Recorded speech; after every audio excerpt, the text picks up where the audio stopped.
Hello, and welcome back to Roll4it. Tonight we'll be playing some RPG Dark Heresy, where your favourite YouTubers and streamers are going to be playing your favourite RPGs. So, yes, Dark Heresy is set in the Warhammer 40k universe. It is a dark, grimdark future where there are all kinds of gribblies, demons, monsters, aliens, all out for destroying the Imperium of Man, and only our illustrious acolytes of the Inquisition can stand between them and, well, the uncertain horror of what is out there. Right. Dark. Grim dark. It's dark and grim. Very dark and grim.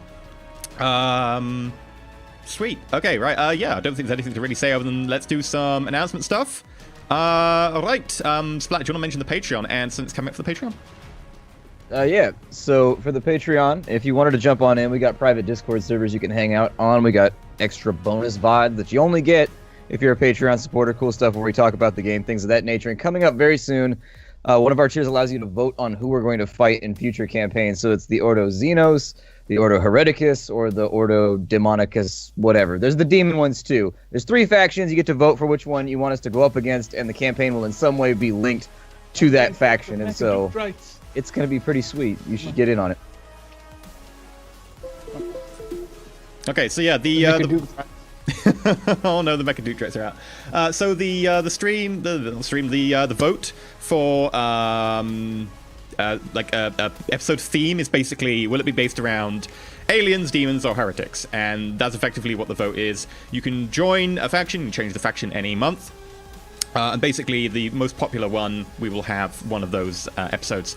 And I think effectively we should be doing one now. Like, it'll be open now, it'll be open after the show.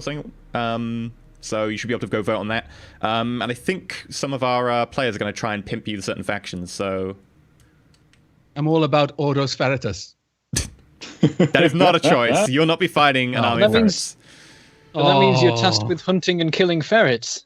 No, just hunting them, and then bringing them back. Garrett would try to kill them, but we'd be fine. Or you're a radical member of the Ordo Veritas. Garrett would find out how many we could fit into an airlock at once, and just watch them fly off into space. You think chat hated you because of the Jacaro? Oh my lord. They did. Pretty salty about it. It was saltier than Xbox Live up in here. It was... No. Nothing can quite get that salty. So, who's going to pimp which faction? Oh, I'm all about heretics. heretics. Ordo Xenos. Yeah, I'm heretic Brandy's as shit, Brandy's got to be Ordo Xenos. The Tyranids, they are a threat to us all. They must be destroyed. There's And the space orcs as well. roaches. We'll be fine. The real threat is within.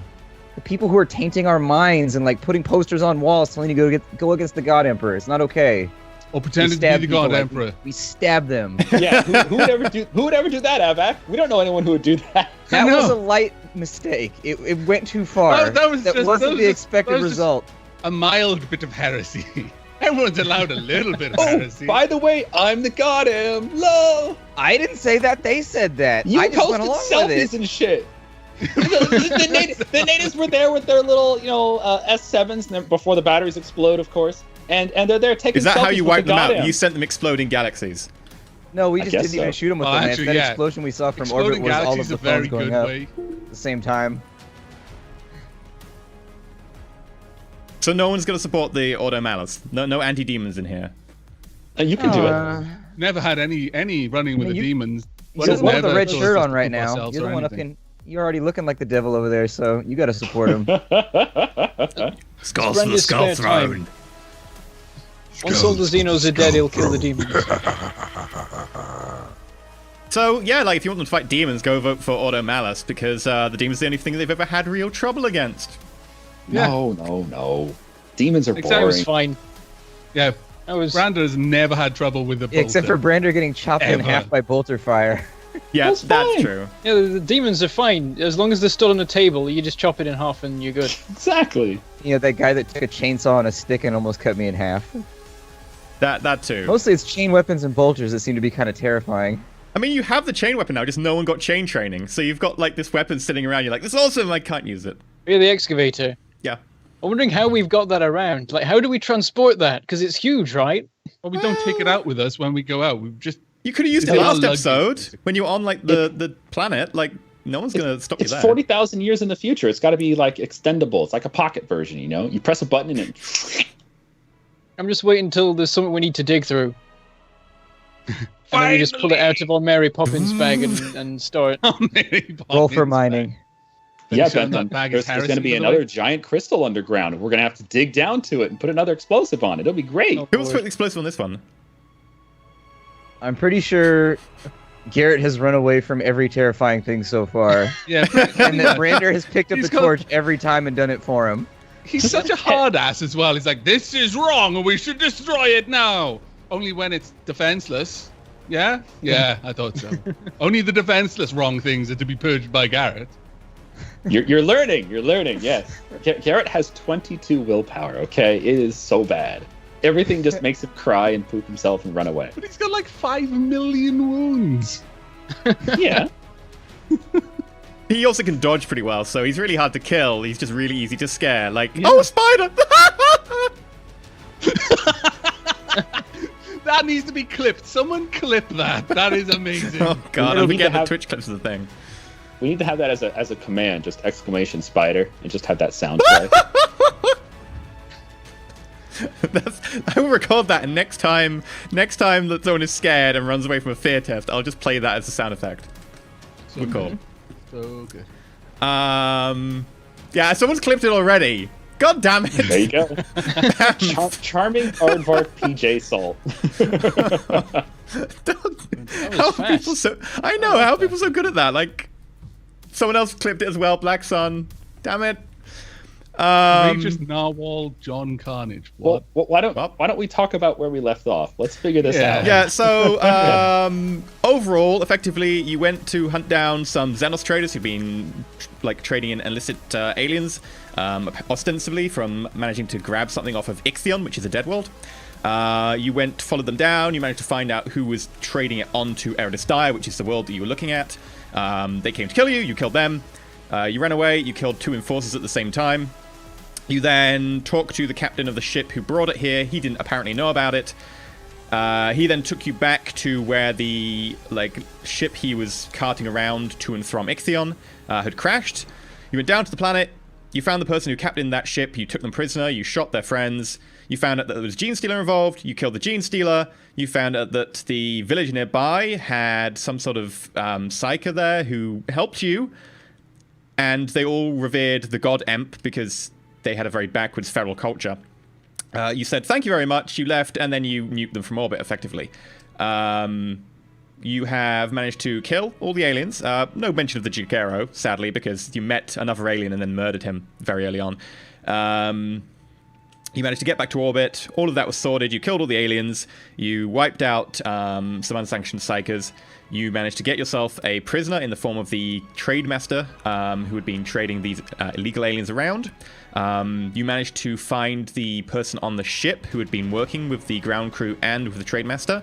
You interrogated them. They went on to tell you something about a tech priest before something in their head popped and their brain exploded. However, Cassius, in a very daring attempt at digging out information, as they were effectively going into brainstem death, managed to dive inside their head and grab some vague information, including the fact that you've got some sort of sense of deja vu, possibly met them before. Oh. And we come back with you being back aboard the ship, having just pulled in, just having been greeted by Valentine and so forth, having sent your reports in, and what do you want to do? I believe you said you're going to leave Valentine into one of the brigs on the ship, weren't you? Not Valentine, sorry. You're going to take Verdun. Yeah. Valentine into the brig would be significantly more difficult. That would be, yeah, that'd be a different vibe, really. Also, random tail. Take him in. Yeah, so you take Verdun down to the brig and you lock him up. Okay. Assuming that we're more or less all there, just stood outside. What shape is Verdun in right now? Is he conscious? Is he just out of it? Yeah, how much blood has he lost by now? He wasn't bleeding overly, no main arteries or veins have been ripped. He effectively went down to 1 or 2 wounds and then got whacked in the back of the head by a blunt object. He's pretty unconscious right now. He's been unconscious for a little while. He'll probably gain consciousness in the next few hours, according to Carolinus, because Carolinus is an amazing medic. Didn't they cut off his hand? Oh yeah, he lost one hand, but they tourniqueted it so that he would survive because you required him to live. It'll be fine. Plus, if anything else had gone wrong, we have a stapler. We could just staple him. Just staple it, yeah. I mean, it's been the running joke so far that all of our medical cares are staples. Staple his hand to his chest. It won't be able to do anything. It's perfect. Fine, yeah. As long as the blood's getting back into the system somehow, it's fine. If you get to the hands and staple him to him, he could do like jazz hands from like right here without actually having to do like. But it'd be like from his chest. Now I know what it's like to be a T-Rex. With everyone outside, I turn to Cassius. We should prepare for interrogation. Again, much a similar affair, though. Knowing now what we know, if he has had any contact with the tech priest, we may wish to carefully choose our words. Yeah, I'm not entirely together sure that he knows if we know about the tech priest or not. Indeed. So staying away. Try and steer conversation away from that topic, or if we do wish to probe it, and we do, we should do it very carefully. There's also no guarantee that he's not equipped with the same device that our previous interrogation. I could scan whether I would be able to detect the device. It's rather passive in nature, and if he is equipped with it, removing it would likely well be beyond my ability, at least not without a fully equipped medical bay. Yes. Oh, see, question. Okay, sure. We're in the future, 40,000 years. Don't we have metal detectors? Be able to just run them through? Beep, beep, beep. Good point. Metal detectors are heresy. Might not be metal. If all plans for metal detectors have been lost, then it becomes heresy. Yes. There's a Forge world. This is the best solution to anything. The best solution to anything in high fantasy is like, oh, well, it's heresy now. We're good. Yeah. Fine. Pretty much the entire world was just geared towards the production of metal detectors, but it was lost to the Tyranids. Unfortunately, the technology long forgotten. No. On the other side, Tyranids absorbed the metal detect technology, and now you get them at all the airports. There's like Hormiguns sitting there going beep, beep, beep. Basically, Carolina's. You know from looking at the last one, a lot of it was composed of ceramics and certain polymers. There are some bits of metal from the shrapnel you recovered. You can't really tell very much because it was literally little bits. But there was some metal element to it, but it was very minor. Would I be able to try and detect any scarring or any hints of this device having been implanted? Because it would have had to have gone through some way. I mean, you did a very cursory inspection, only a very cursory inspection of the last guy you captured, and you didn't spot anything there, but you weren't looking specifically for it. So feel free to like strip Verdun down and like do a proper full survey of him, like scan him and everything if you want. In fact, I would strongly recommend that he be stripped down to nothing and just have his arms bound as just a precaution, as a matter of course, being our prisoner. As you dump him in the cell, you notice that this cell is basically a metal cube, about 3 meters by 3 meters by 3 meters. It's literally just a metal cube with a grate at the top with a light shining down from it. And in the middle of the floor is bolted to the floor, like literally bolted, a metal chair. This chair also has manacles attached to the chair behind the back for putting their arms in. The feet also bolted to the ground using a chain and some manacles there as well. And it looks like there are assorted little bits of metal and like leather straps that have been designed for holding people's head, like if you want to hold his head back on the chair or whatever. It looks like a pretty thorough interrogation chamber. It looks like it hasn't been used in a while as well. And this is on a trader ship. Oh yeah, we're just trading in goods. Don't look in there. It does look like the stuff hasn't been used in a while. Like there is a certain patina of dust on certain things, and some things that like the chains and stuff have started to maybe rust in a few places. Looking over it, it'll do to hold him, I suppose. And then I get to taking off his clothes, just searching him, making sure there's no kill devices, checking teeth, that sort of thing, making sure there's no monofilament wires hidden in his hair, anything he might have taken along for just such an occasion. You know, people can be paranoid when they're doing bad things. Make a Medicaid test. with the bonuses from your Auspex. With the bonuses from my Auspex, okay. Yeah, not from the medical mechadendrite, because that helps you do medicine. This is more scanning and using your knowledge of medicine. But the medical, the Auspex would help you do this, because it allows you to scan. Okay. 71. Target 92. That's a nice target. Yeah, 3 degrees of success. You can scan, and as far as you can tell, there doesn't seem to be any sort of wounds or incisions on the head or neck where you'd expect someone to plant a device like that. As far as you can tell, there aren't any implants within the head or neck area. There is a implant in his abdominal area. It looks like there's some sort of flesh covering a flap, and it looks like there's been space made inside the left side of his abdomen. And on inspection, you can see that there is a little bit of flesh. When you push against it, it feels like it's not as... It doesn't push back like there is internal organs in the area. It feels more like there's a little gap there. Okay. There's some sort of cavity, some sort of storage device. Okay. Yeah. Does he have any other cybernetics? Any other augmentations at all? No.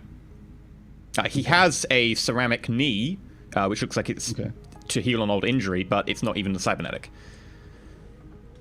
Right, so having done this relatively thorough investigation, I've got him out of his clothes. Can we say that I put him in the chair, if for no other reason than just have somewhere to put him, and I've attached the manacles and all that sort of thing. For the time being, I imagine there's something around here as a blindfold. Mm-hmm. I've got his head braced and the blindfold on. Sure. Turning to Cassius, there appears to be, from what I can tell, some sort of storage area in his abdomen. That is all I can find as far as any augmentation. I certainly can't find any indication that he has a similar device implanted in his head, but it could have been introduced through any number of means that would be much more difficult to detect. Do you have time to open the cavity and see what it contains before he awakes? Your scan indicates that the cavity has 2 small, long metal objects. About yay long and about yay long. I pass this information on. Of course, I could open him up. It would be a relatively minor surgery. It might not even hurt him if he doesn't wake up. I could make it hurt him, but... Might be worth that's investigating. We're not entirely sure what he's smuggling in there.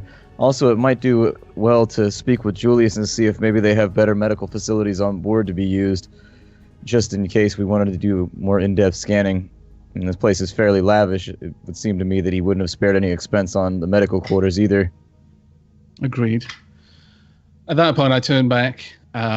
My Medicaid mechadendrite starts revving up the chain scalpel, and I literally go in to open up this small compartment. I'm fairly careful as I'm trying to do it, though. Yeah. Should I roll Medicaid? No, because this cavity has actually been designed with the sole purpose of you would actually have to cut through the skin to be able to get into it. That said, the skin covering it actually turns out to be very thin. Behind it, there's a small layer of what turns out to be some sort of gel-like plastic, which cuts easily. And you get into what is a very small, like maybe 10, 15 centimeters long by a couple of centimeters high cavity. And you pull out what appears to be a lockpick. It's a little set with basically a multi-tool of lockpicks, and what is effectively like a little blade shiv, like that long. Okay.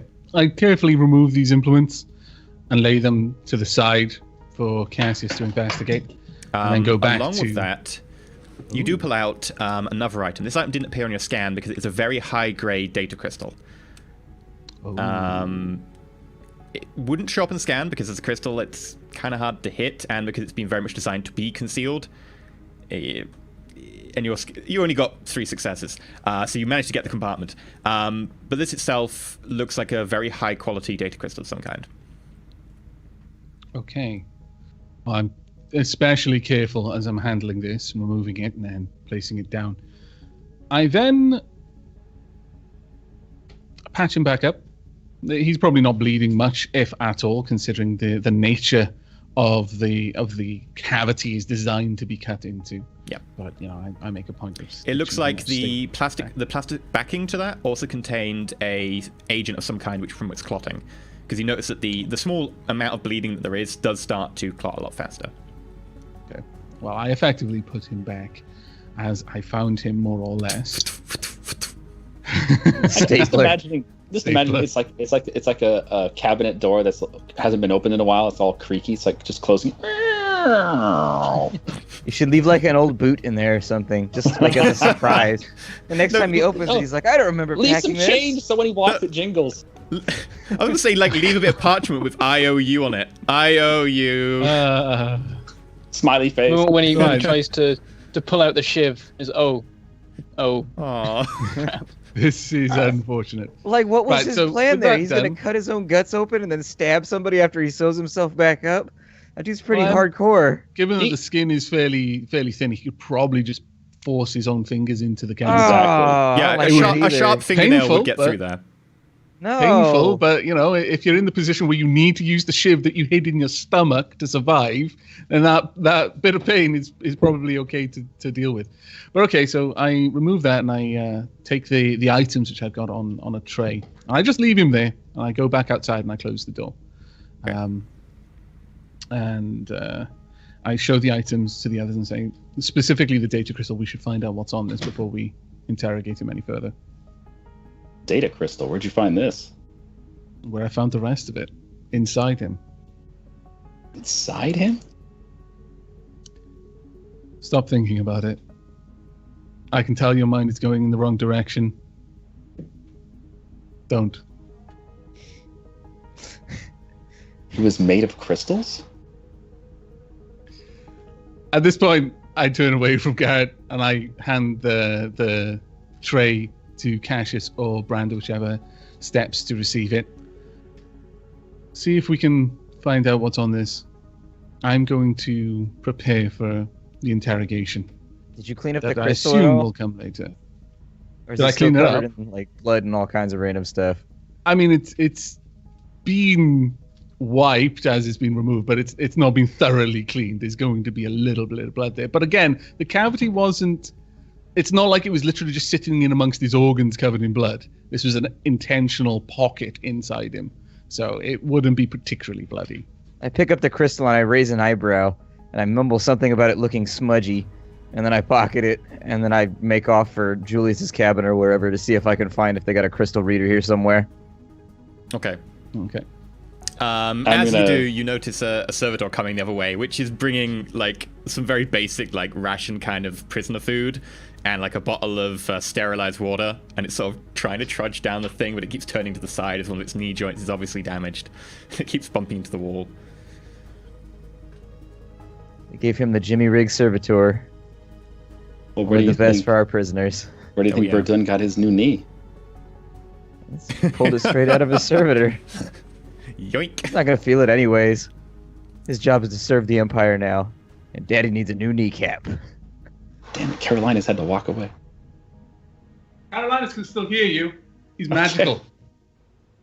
Well, as Cassius Psyker scum. as Cassius is heading away to the captain's quarters with this deviant, broken servitor. No, not broken yet. Deviant servitor. No, the servitor's he's coming not your the way. same as The the rest. servitor's going. The Oh, servitor's okay. bringing prisoner food. It's not going to the captain's quarters. Oh, he's Prisoner food bringing does the not go to the prisoner captain. food? Yeah. Okay. It's like some really horrible, like grayish, like beige sludge, and like Nice. a bottle of water. Sludge meal.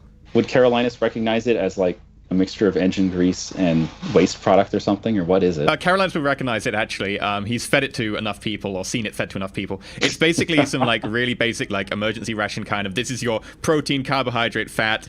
There you go. Blub. It's like nutrient paste, effectively. It will keep you from dying or contracting scurvy, possibly. Yeah. Or maybe. having an appetite, possibly. That too, So it's definitely. got citrus in it. But That's it'll what I'm leave getting. you weak enough that you won't fight back. Nice. It's No not problem. edifying. Potatoes. Well, Yeah, I'm going to basically. grab Carolinus by one of his mechanical arms, just gingerly, and ask if I can speak to him down the hallway a bit. Of course. Walk Okay. with me. So you leave. I'm heading to the hangar to basically prepare effectively what we did last time. So, Okay. just getting the same things together. Sure. Branda, you're going I'll to the go with prisoner? Cassius. Or you're going with Cassius, okay. You rush to catch up with Cassius. Sure. I think Carolinus and Garrett would get to the shuttle bay first. So you go grab all the stuff you had last time. The equipment's still there. Anything especially you want to grab, or just grab all the things you had last time? No, I'm basically just setting the scene. The cell is too small for us to do a proper interrogation, so I'm preparing this area to be used again. Okay. So I'm just literally setting things out that they were before and making sure that everything has been replaced or hasn't been moved, that sort of thing. Because it wasn't that long ago that we used it last time. No, it was like a couple of days. So yeah, that stuff's there. Then Cassius and Branda, you walk. Takes you about 5 minutes to get through to the part of the ship you want to get through to, and then you notice that it does become a lot more elaborate. There's frescoes on the walls and places. It's been plastered over. There's like lampshades and stuff on little light fixtures coming out the side of the walls, whereas before it was almost bare metal down in the brig. And eventually you get to effectively the bridge of the ship, because that is currently where Valentine is. And you step onto the bridge. You notice that a lot of the deck crew themselves are servitors. It looks like the navigator and the astropath are both servitors as well, looking around. But you do notice that there's about 2 human crew in addition to Executive Officer Lasari and Captain Valentine. Captain Valentine, seeing you coming through the door. Cassius, Branda, what can I do for you? Yeah, we've got a question about... We actually ended up finding a data crystal during our investigations. Do you have the means to read such a crystal? Sure. Is it something... In private? In private. Well, if you go into... You know that when we went into the banqueting hall last time, off the banqueting hall, we went into the anteroom for cigars and so on. The desk there actually has a data crystal reader if you want. Would you mind if I use it for now? Go ahead. Might I also recommend a couple of books in there? The Spheres of Longing by Ravenor. Pretty good read. I'll keep an eye on it. Thanks for the suggestion. He gets back to work. You notice that Lasari is watching you leave as you turn around. I turn around looking at Lasar and I say, I don't suppose you'd like some evening viewing? And flash a smile. I'm glad you were back from the planet. It looks for a moment like you might get shot down. When she turns around. I look at Brandon and I raise an eyebrow. That's the best I've gotten so far. She said I didn't die. It's progress. From Lasari, that's almost a compliment. Hey, you didn't die. You may also make a charm Branda. test. Yay! Oh, Branda, you're losing your edge. Charm at -40 or what? I will take into account the degree of success. I'm not even trying. That's what's so great about it. You were Failed. beating him without even trying. I'm gonna edge it to auto pass with 5 Brandon successes. has- Conversation about the Navy days. All Brander has to do is smile. It's the important stuff, EE. It's the Wow. important stuff. When We're you gonna get to a point die where it's later like- on because you don't have a point of edge Yeah. to reroll something, I am gonna die young and loveless. I need to make this work. so that you'll die point? even There's always- younger and still loveless, probably. It's, Okay. It's gonna be alright. fine. This eventually, this is gonna add up, and she's gonna love me. I need to know, out of character here, what happens if he rolls a 99 or 100 on a charm test? Hit you forever, I guess. He turns around, he walks into a servitor and falls over on his ass like a little Charlie Chaplin comic moment. Yeah, it's Full like where you slapstick. turn to hit her with the pickup line, and then accidentally just a fart squeaks out, and you're just like, well, Yeah. shit. There goes that strategy. It's not like I'm a little guessing that fart, our like a proper fates- long, drawn out moment. You're in the Guessing friend zone on- forever. It's poop jokes for the rest of your days. Oh man. This Okay. is the person that is saving the Empire from heretic scum, by the way, everyone. Just remember this. Just remember it. Vote Xeno. What kind of hero doesn't take the proper time for a little bit of seduction? We've read enough fantasy books to know that every Look, now this- and again you got to take a little break. You got to look after yourself. This isn't rough Crusader and Kings lonely 2. out here. You can't just change your life focus at a whim. You can't get 15% fertility bonus with a seduction focus and then go back to the war focus and get your plus 10 martial. You can't do that. This is You gotta imperative. You stick need to be with on one. war focus all the time. But yeah, you head over to the little library, coffee, sort of cigar room off the side of the banqueting hall. I can't believe our psychiatrist did that. Uh, So our fate hasn't. I can't believe it. Input. Biological imperatives, Aavak. Biological imperatives. Your fate won't important. have come back since last episode because you've literally like not had any time. Like there's been like a few hours since you got Max. My balls I would was gonna never say- forgive me if I didn't at least try. I'm just Okay. imagining that Cassius is the kind of character, at least on his home planet, when he gets laid, as he's finishing, he's like, "For the Empire!" And then you fist bump all your friends afterwards and tell the story. Oh Fist dear. bump. Oh Fist dear. bump. Fist bump. So you head back to So the after cigar the room. altercation- Turning into Lonely like, Island. Brando Let's rolls get his on with the eyes. roleplay. The Lonely Island songs can wait. Lasari, After the Lasari, when you roll your eyes, Lasari raises her eyebrow at you and sort of gives you a sort of, yeah. Ah! It's working. And slowly but as we surely. leave, I make a short salute. She nods. Like waves against the mountain. Waves against the mountain. So yeah, you head back to the cigar room. You get in. There's a sort of deep carpet, big bookcases at the side, and there's a big oak desk off to one side in there as well. Okay. I go to look for the book that he mentioned. Sure, you find it in a couple of minutes. The Spheres of Longing by Ravenor. It's a pretty nice volume, clad in a sort of vaguely smoky black sort of leather. I'm gonna thumb through it. It's a collection of treatises and writings by Inquisitor Ravenor from, I think it's about 2 centuries old by this stage, and it's quite widely believed to be one of the more important books on sort of summaries of treaties and imperial sort of thought by quite a respected figure. Okay. Is there anything concealed inside of the book? I'm trying to determine if basically he was just making conversation or if he's trying to pass something along. Is there anything interesting about the book that I could take note of? Does it have his room key on page 69, Make a for scrutiny example? check. Oh man, I don't have scrutinating. Oh man, sucks. Brander, you came with me, right? Do you have scrutiny? I don't think so. Wait a minute. We are tools of the Inquisition, and you don't have scrutiny? Oh, How I are you do have supposed to know scrutiny. what's a heretic and what's not a heretic? Well, no, some of you are I'm tools of the Inquisition, and some of you are just tools. Instinct.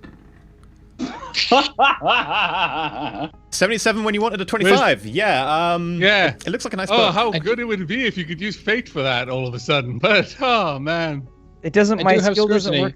Okay, so I pass it off to Brander and I say, there must have been some reason that Julius brought this up in conversation unaided. See if there's anything in there that catches your fancy. I don't know. It's a large volume, and frankly, I don't have the attention span for it right now. And I start digging around in my cloak for the crystal so that I can plug it into the desk. Okay. Oh, okay, and have a flick through. And 30 thought, miss target by 31. 3.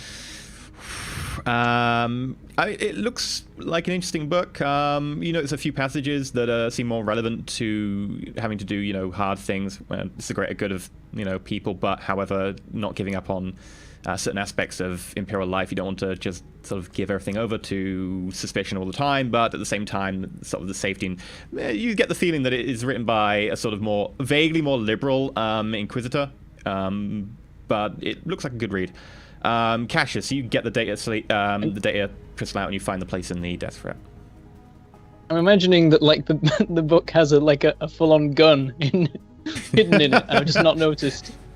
Flick through. Damn these dice! It's got scrawled in the front page, like, to my dearest Julius, signed Corn. Yeah. Yeah, and in the inside the little pocket in the book with the gun has a little note that says, "Shoot your friend or you all die." And flashing LEDs.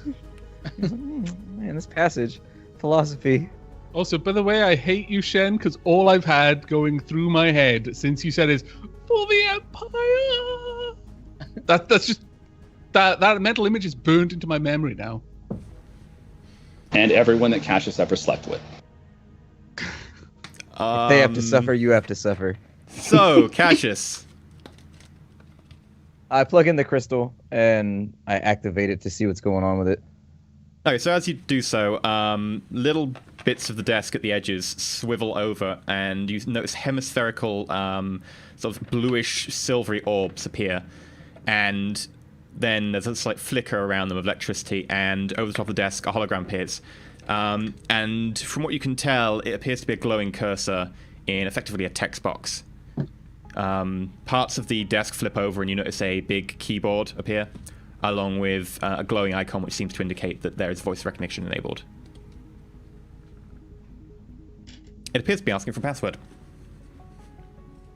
I don't make any sound. Instead, realizing this, I kind of just I deactivate it. I turn it back off and I retrieve the crystal. Okay. I looked at Brander and I say it's encrypted, or at least it's protected by a password, and it's using some kind of vocal recognition. I was worried that if I said anything, it might have an auto self-delete or something of that kind. This would definitely be something that we'd want to pass off to Carolinus, though, and I think he'll have to give it a look. It might be worth bringing up in our investigation and our interrogation of Verdun as well. I'd suggest we head back to the prison, I guess. There's not much else we can do. Guess we'll have to get the password from him. I hold out my hand to Brander and I say, I'll take the book. I'm going to bring it with me and see if anyone else can make head or tails of why he would have brought it up. He might just have thought it was a good book. I'd hand it to him.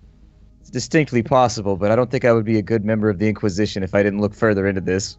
Brander, you do notice, by the way, for your degrees of success, for your only 1 degree of failure on the scrutiny test, it is a first edition.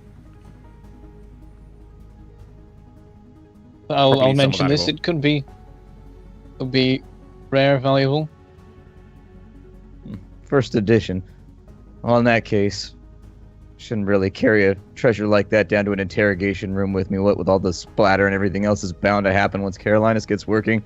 I slide it back onto the shelf and make my way towards the interrogation room. Okay. You sort of vaguely bump into Carolinus and Garrett in the corridor on the way back. You both took about vaguely the same amount of time. Carolinus and Garrett needing to pick up all the equipment they have. Your conversation is not taking particularly long. And as you head back towards the cell, you see ever so slight wisps of smoke coming out from the cell. And a sort of smell of burnt plastic and ever so burnt flesh. I'll start running. Okay, like Brander starts running down and quickly turns around the door. You see in front of you the servitor that was bringing food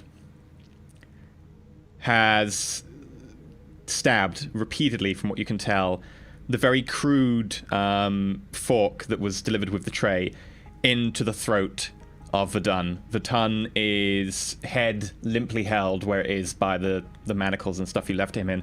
Blood trickling down from an exposed open throat where you can see like parts of the larynx and so on exposed. It looks like the servitor repeatedly and thoroughly, utterly stabbed him. The servitor itself, from what you can tell, seems to be burnt out. Parts of the cortex unit seem to be smoking of some kind. From your experience of servitors and mechanics, it looks like it's fried. But you don't have any particular knowledge of the actual workings or anything beyond that. It doesn't seem to be reacting, and its limbs seem to be held limp at its side. Well, shit. I lean up against the wall and kind of knocking on it with a knuckle. I'm like, yeah, I'd like to say I didn't see something like this coming, but I had a feeling we weren't going to get the interrogation completed. I think whoever it was that orchestrated this whole thing learned his lesson from how much work we got last time on his last boy.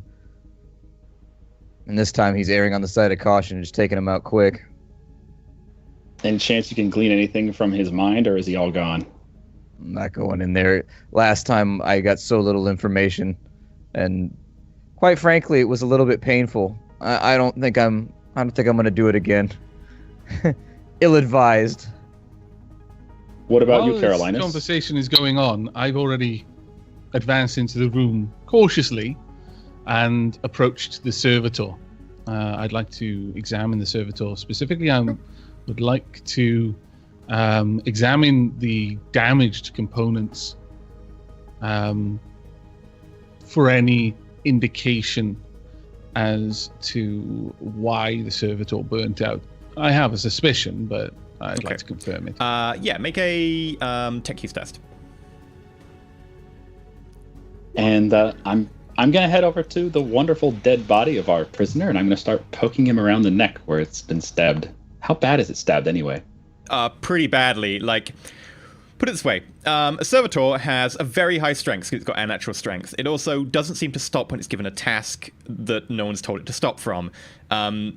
you notice that the fork that the servitor allegedly apparently used, all the prongs are either bent or broken off.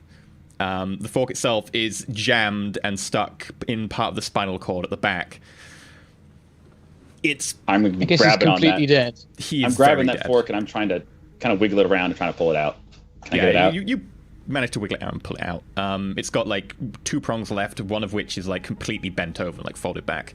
Carolina, so you got 40 needed 42.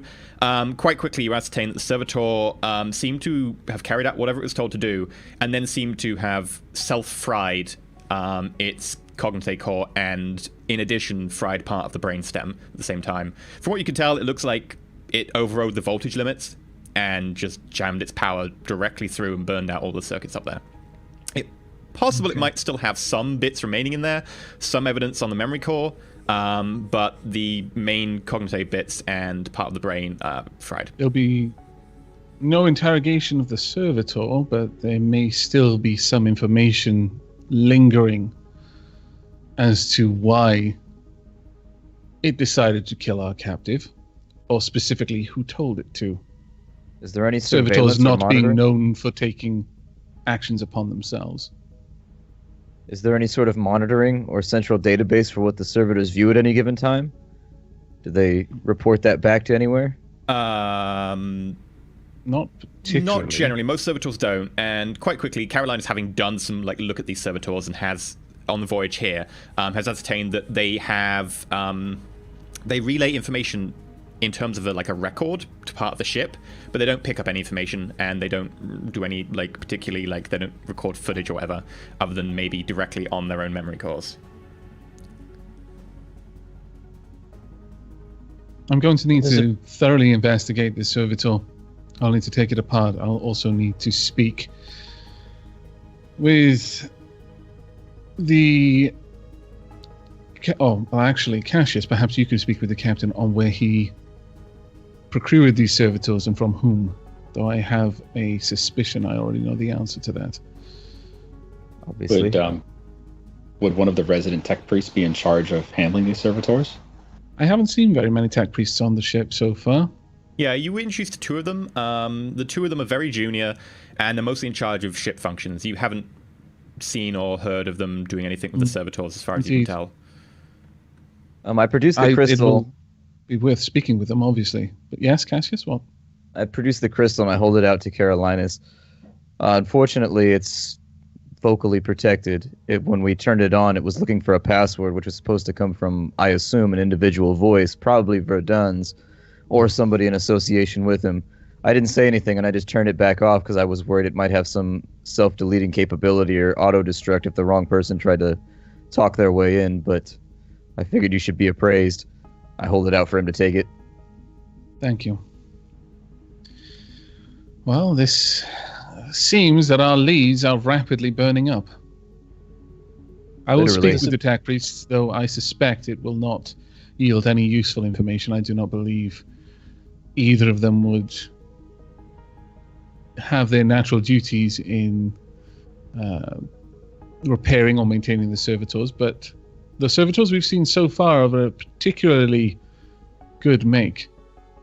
This one, not quite so. Is there any Has it been other done remotely? differences with this one over the other servitors that I've seen on the ship? It seems to be a sort of similar grade in terms of a lot of the prosthetics and stuff are very good quality. It doesn't have the same ornamentation, partly because it doesn't operate in the same area of the ship. Its ornamentation is almost non-existent, although they are high-grade bionics and stuff. It still looks better than most servitors. In terms of differences, other than the fact that one of its legs seemed to be slightly malfunctioning, nothing particularly of note. Are there any particular signs of where it may have come from on the ship, or where its primary duties might lie? All of the servitors on this ship have a radio link where they send, they don't receive, they only transmit, effectively a very basic log of what they're doing and their basic duties to effectively a black box on the ship. That makes it easy to keep track of them. And is there any sign on the servitor itself where it may have come from, or what duties it may have been configured to perform prior to delivering this food? As far as you can tell, you would guess probably some sort of cargo handling or lifter, non-specialized, because its arms are slightly over-spec'd for the chassis itself, like it's designed to just be a lifter of some kind. It's still humanoid, so it's not like a forklift lifter of any kind, but it seems to be maybe some sort of cargo or possibly vague maintenance. Very well. I'm poking my fingers around in the holes in this guy's neck. I'm glancing over at Carolinus. You think he's got one of those exploding things in here? If he does, I very much doubt it's going to be activating, since I very much doubt he's going to be thinking anything for the time being. But if you're interested, and I would certainly encourage your curiosity, by all means, take him or bring the tools here and cut open his skull. You shouldn't be able to damage anything important now, so practice to your heart's content, Garrett. Excellent. I'm going to head over and find these tools. What tools were they? Like a handsaw or something like that? Yeah, like a handsaw, screwdriver, some scalpel, screwdriver, circular saw. Forceps, scalpel. Okay. With that, with Garrett entertained with that, I move to leave. It's like handing the keys to a baby, like the key ring. He's occupied. We're good. Yeah. And as I'm leaving the room, I gesture for Cassius and Brander with the same sweep of my arm to follow. So tell me, what did you find? You said that the crystal gave you some indication that it was waiting for a verbal password. In what way? Did it literally ask for one, or? Yeah, I mean, we can go to the office right now and you can see for yourself. It just gives you a blinking cursor on the holographic display, and ultimately it seems like it's waiting for some sort of verbal feedback before it opens whatever's inside of it. Very well. And perhaps we could speak with the captain once again. If he has had any dealings with this individual, it may be possible that some of the ship's security systems will have recorded a conversation here or there. Enough, perhaps, that we might be able to reconstruct some sentence or phrase, should we be able to discover which it is waiting for. Sounds good to me. Okay, so you head to the bridge, leaving Garrett to poke around in the cerebrum of the late Captain Verdun. Brander? I'll be going with them. I was torn between like keeping an eye on Garrett so he doesn't like cut his hand off or anything, but it'll be fine. I've already got a saw just deep right in this guy's forehead. I'm finding the bone a little bit hard. Yeah, it's going really well. Right, so as you head to the bridge, Garrett, do you want to make a Medicaid check? Sure, I'm going to fail it, but okay. Technically, it is a corpse, so you will get like a plus 30 because you don't need to worry about keeping him alive. Like, he is just dead. So... Roll to cut open head.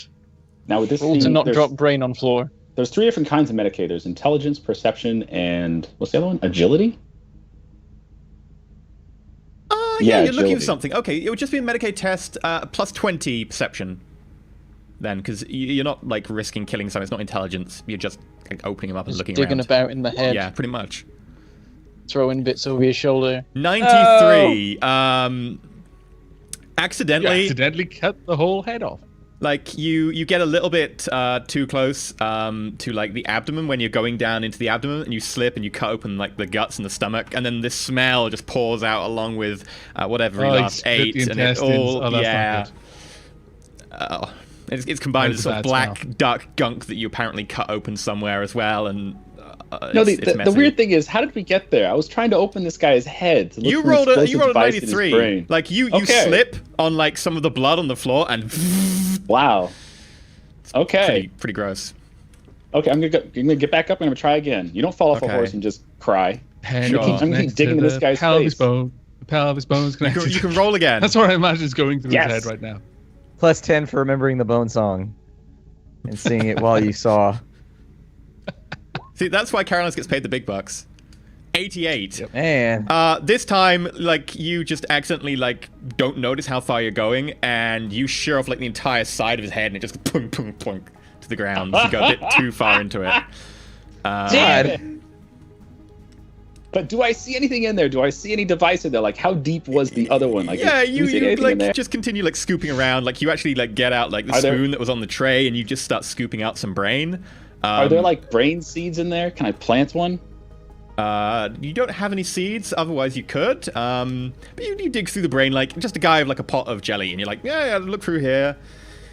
Appears to be mostly brain from what you can tell. Not getting to satisfy his curiosity on what brain feels like.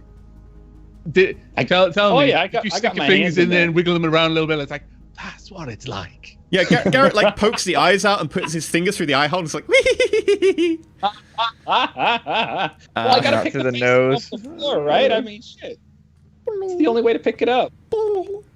Right, yeah, Carolina's, Miranda, and Cassius. You headed to the cigar room or you headed to the bridge straight away? Cigar room's closer. We could go to the cigar room. Perhaps you could request that the captain join us when he has a free moment. Yeah, I'll meet you there. If you both want to go to the cigar room, I'll go fetch him. Very well. Okay. You head let's to the pick off cigar room. with Branda then. As we're on the walk, just get into the room. Branda, tell me, how are you feeling? Are you well? Well, I'm still recovering, but I'm mostly all right. I'll be fine in the long term. You certain? No strange feelings? No emotional doubts? No feeling of writhing in your stomach? Well, the whole thing in the tent was a little bit strange. I wouldn't do that again. If I'd known what was going to happen, I wouldn't have gone in there. Very reassured to know that. In fairness, had I known what this wise woman was going to do, I went there expecting to be offered some medicines that I could help treat you with. Instead, she puts you back together using some form of witchcraft. Perhaps later on you would not be averse to me thoroughly investigating the wound, or what's left of it. It seems to have healed rather well, and that concerns me. I understand. Concerns me too, and I'm like poking at the things. Is there any mark at all, like, or is it just like perfectly healed? It's like there's a vague like pink puckered like new flesh kind of area where it's healed over, but there's no sign of a deep wound. I'm just poking at it and looking at it and just looking a bit concerned. I mean, I say, feel, aside from the obvious fine, concerns, you feel no different? You've not been hearing any voices, seeing anything out of the corner of your eye, then when you look, is nothing there? I don't think so. Everything in that tent felt strange after that, but I think I'm fine now. Good. It's reassuring to know. Nevertheless, so this is the room. Where is the port for the crystal? I assume Cassius passed the crystal over. Is that right? Yeah, I'd seen where it was, so I gestured to it. You like get one of the little gold embossed areas of the desk. You twist it sideways. You notice there's a little hole. You put the crystal in, and same as when Cassius did it, 4 corners, globes turn over, bit of static, and then the text box and panel appears with a key input, also indicating there is a voice recognition enabled. I study the display for a time. I'm holding up my hand to be sure that Branda understands that I don't want him to speak. And while he's studying the display, his microbead suddenly sounds with the sound of a saw as Garrett's just jabbing at this guy in his abdomen again. He's like, and he says, Carolinas, I didn't find anything like that explosive thing in his head. There was nothing in there. It was just all goo and bits, and there was bone and stuff. There was some snot stuck behind his nose holes. That was just weird. That pocket in his side, that's just how strange. loud is my microbead? I've been looking around for more pockets in this guy. I can't find any pockets anywhere. I had the impression that a microbead was just kind of like a quiet little thing. Depends on the quality. Your one gives a little bit of sound out. Okay. I mean, everything's a pocket if you try hard enough. Look at the thing so it got picked up or whatever. It Yeah, picked but up this was most of like a it. It picked it up plastic kind of as a line jumble of like words and syllables here and there because it couldn't really hear much of what was going on the microbead. It's a poor quality microbead you picked up somewhere, but it's still, a microbead. I looked for the cancel option. Yeah, you Oh, hit the what's happening backspace. with You it? just hit the backspace a lot. Yeah. Okay. And then I turn it off. And then I just sit up and I sigh, hefty sigh, roll my eyes and look to Branda. And without broadcasting this through the microbead, I really thought that was going to keep him out of my hair for a little while. What's left of it?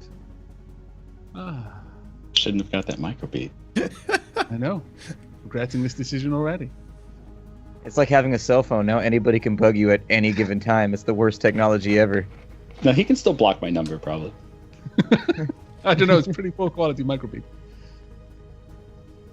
But as you say, it appears it was waiting for a password not particularly sensitive. I might be able to force the security if needs be. And whilst that's going on, I look at the actual input for the device, not with the crystal inserted, of course. Mm-hmm. And is there a way that I would be able to try and bypass security using this? Yeah, effectively, like you can try and hack the program, edit the program without running the program on the crystal, effectively. Yeah. Okay. So you can do that should you wish. As I'm looking through this, I'm sort of humming to myself, yes, this should be possible. Hopefully it won't be necessary, but I may be able to work with this. I've picked up that book again and I'm leafing through it. Okay. After a few moments of apparently talking to myself, I glance over, or rather I don't, but my optical mechadendrite just turns around to observe Branda and is paying attention to what he's reading and without really pausing what I'm doing with the device. What's that tome you're reading there? Am I boring you? It was one that the captain suggested. Cassius thought there might be something more to it. The Well, captain suggested? Past page 100, it turns into Cthulhu speak. It'd be fun.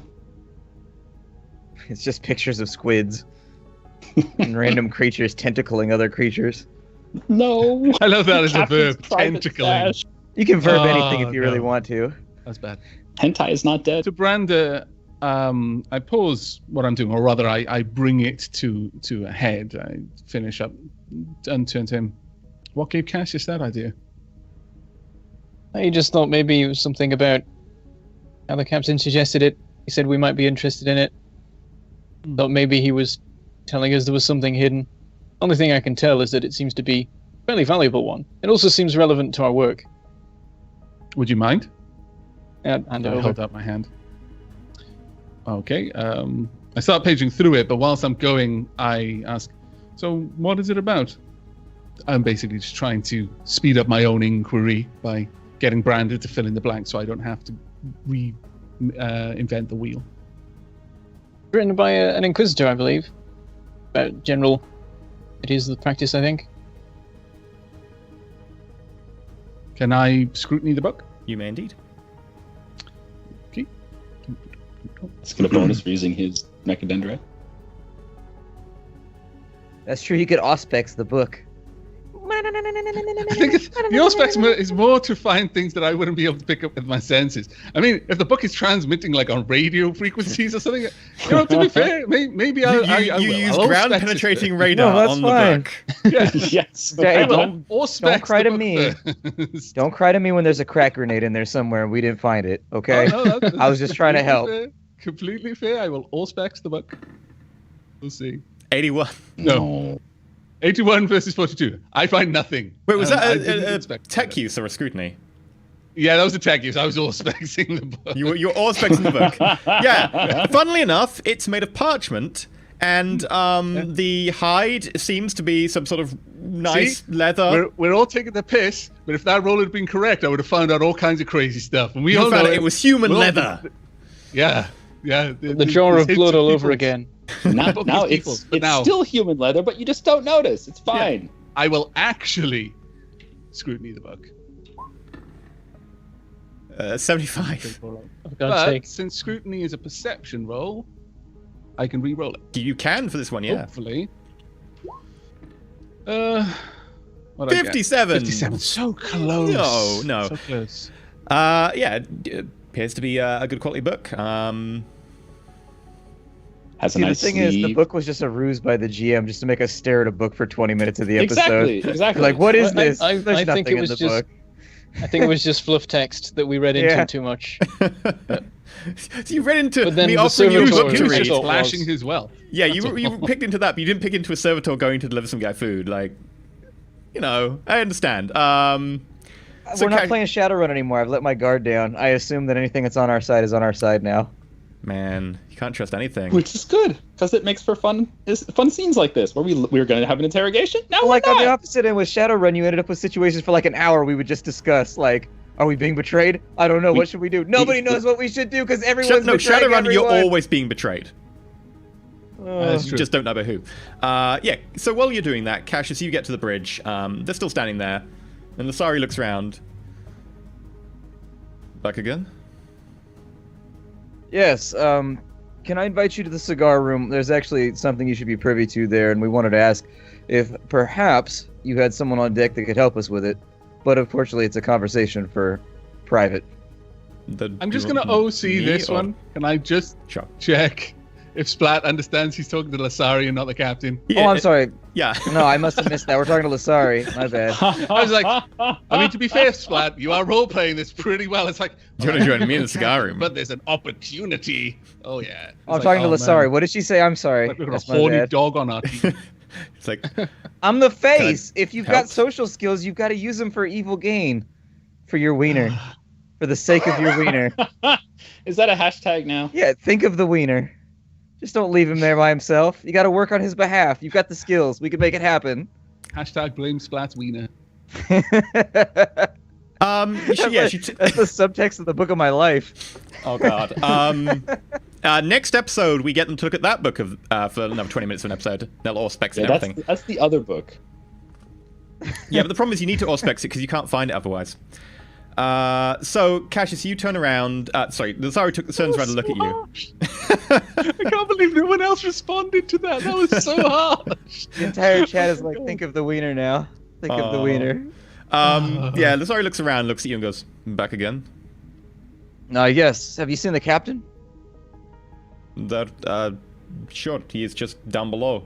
And she leans over the front of the, because it's effectively a two-tier bridge system. The front of the bridge is like another meter and a half down, slightly set lower, whereas the back half is so that the captain can look around all the stations and stuff.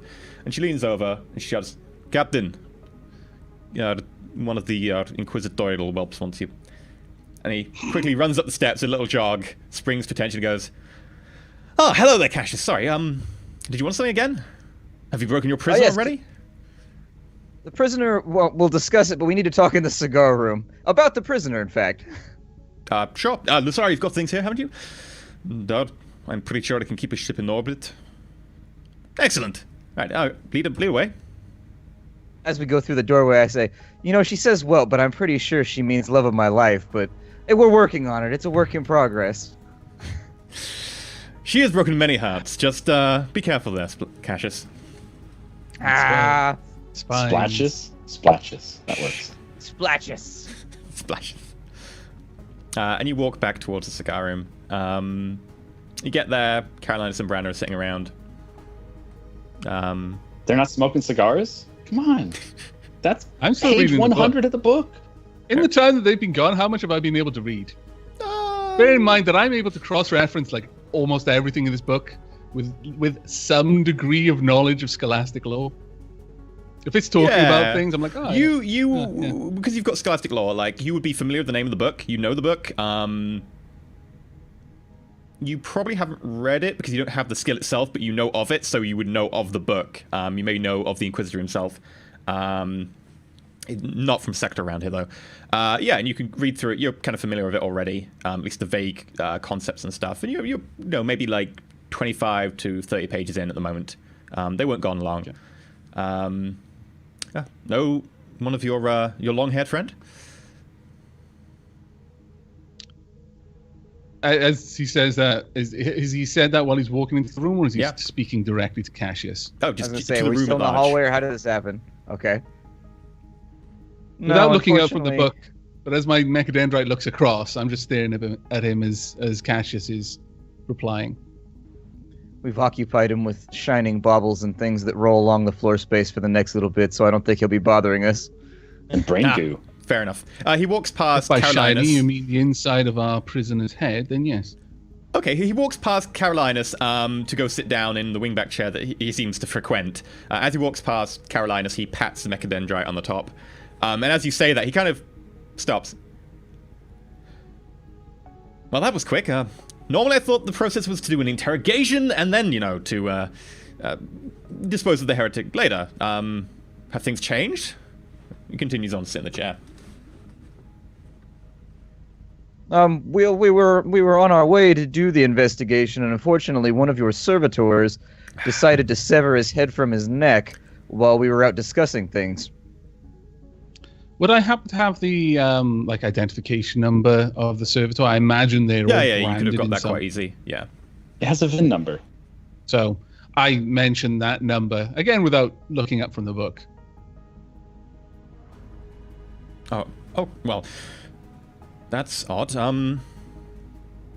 me look into this. And he goes to the desk, keys something in on the surface, and then the keyboard flips over.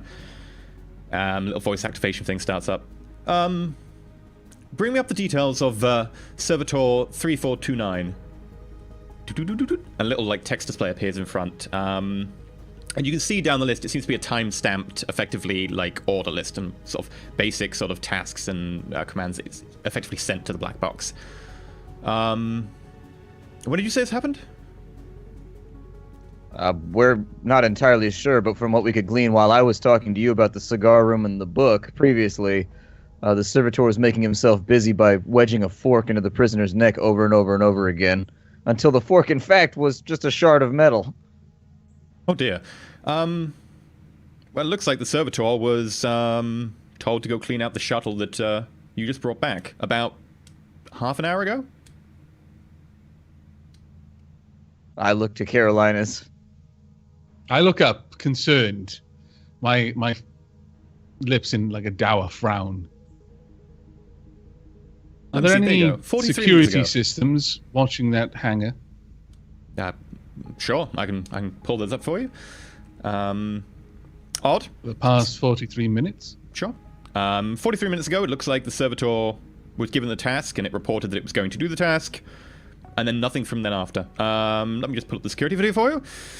And he types something in, and eventually this sort of flickering display comes up, and you notice that the shuttle in the hangar bay, you notice you two going into the hangar bay to go get stuff, and it sort of rewinds through time. You walk backwards after going in. After going out, because it's backwards. You leave. Time reverses. You do the time stamp going backwards. Time stamp goes backwards all the way to 43 minutes ago. Nothing. It looks like the servitor never entered. Is there any type of log as to which console logged the order with the servitor? Is there any sort of access note or anything there that would indicate where the order came from? Well, I actually ordered the servitor to go clean up the shuttle. You left in a little bit of a... Well, put it this way, it needed cleaning. It also needs repairs, unfortunately. I'm not sure if Cassius had time to mention to you, but the long-range the short-range sensors are damaged. Number of minor systems have had components repurposed. I can give you an itinerary of repairs necessary later on. Sure. Has there been any movement from that shuttle aside from us?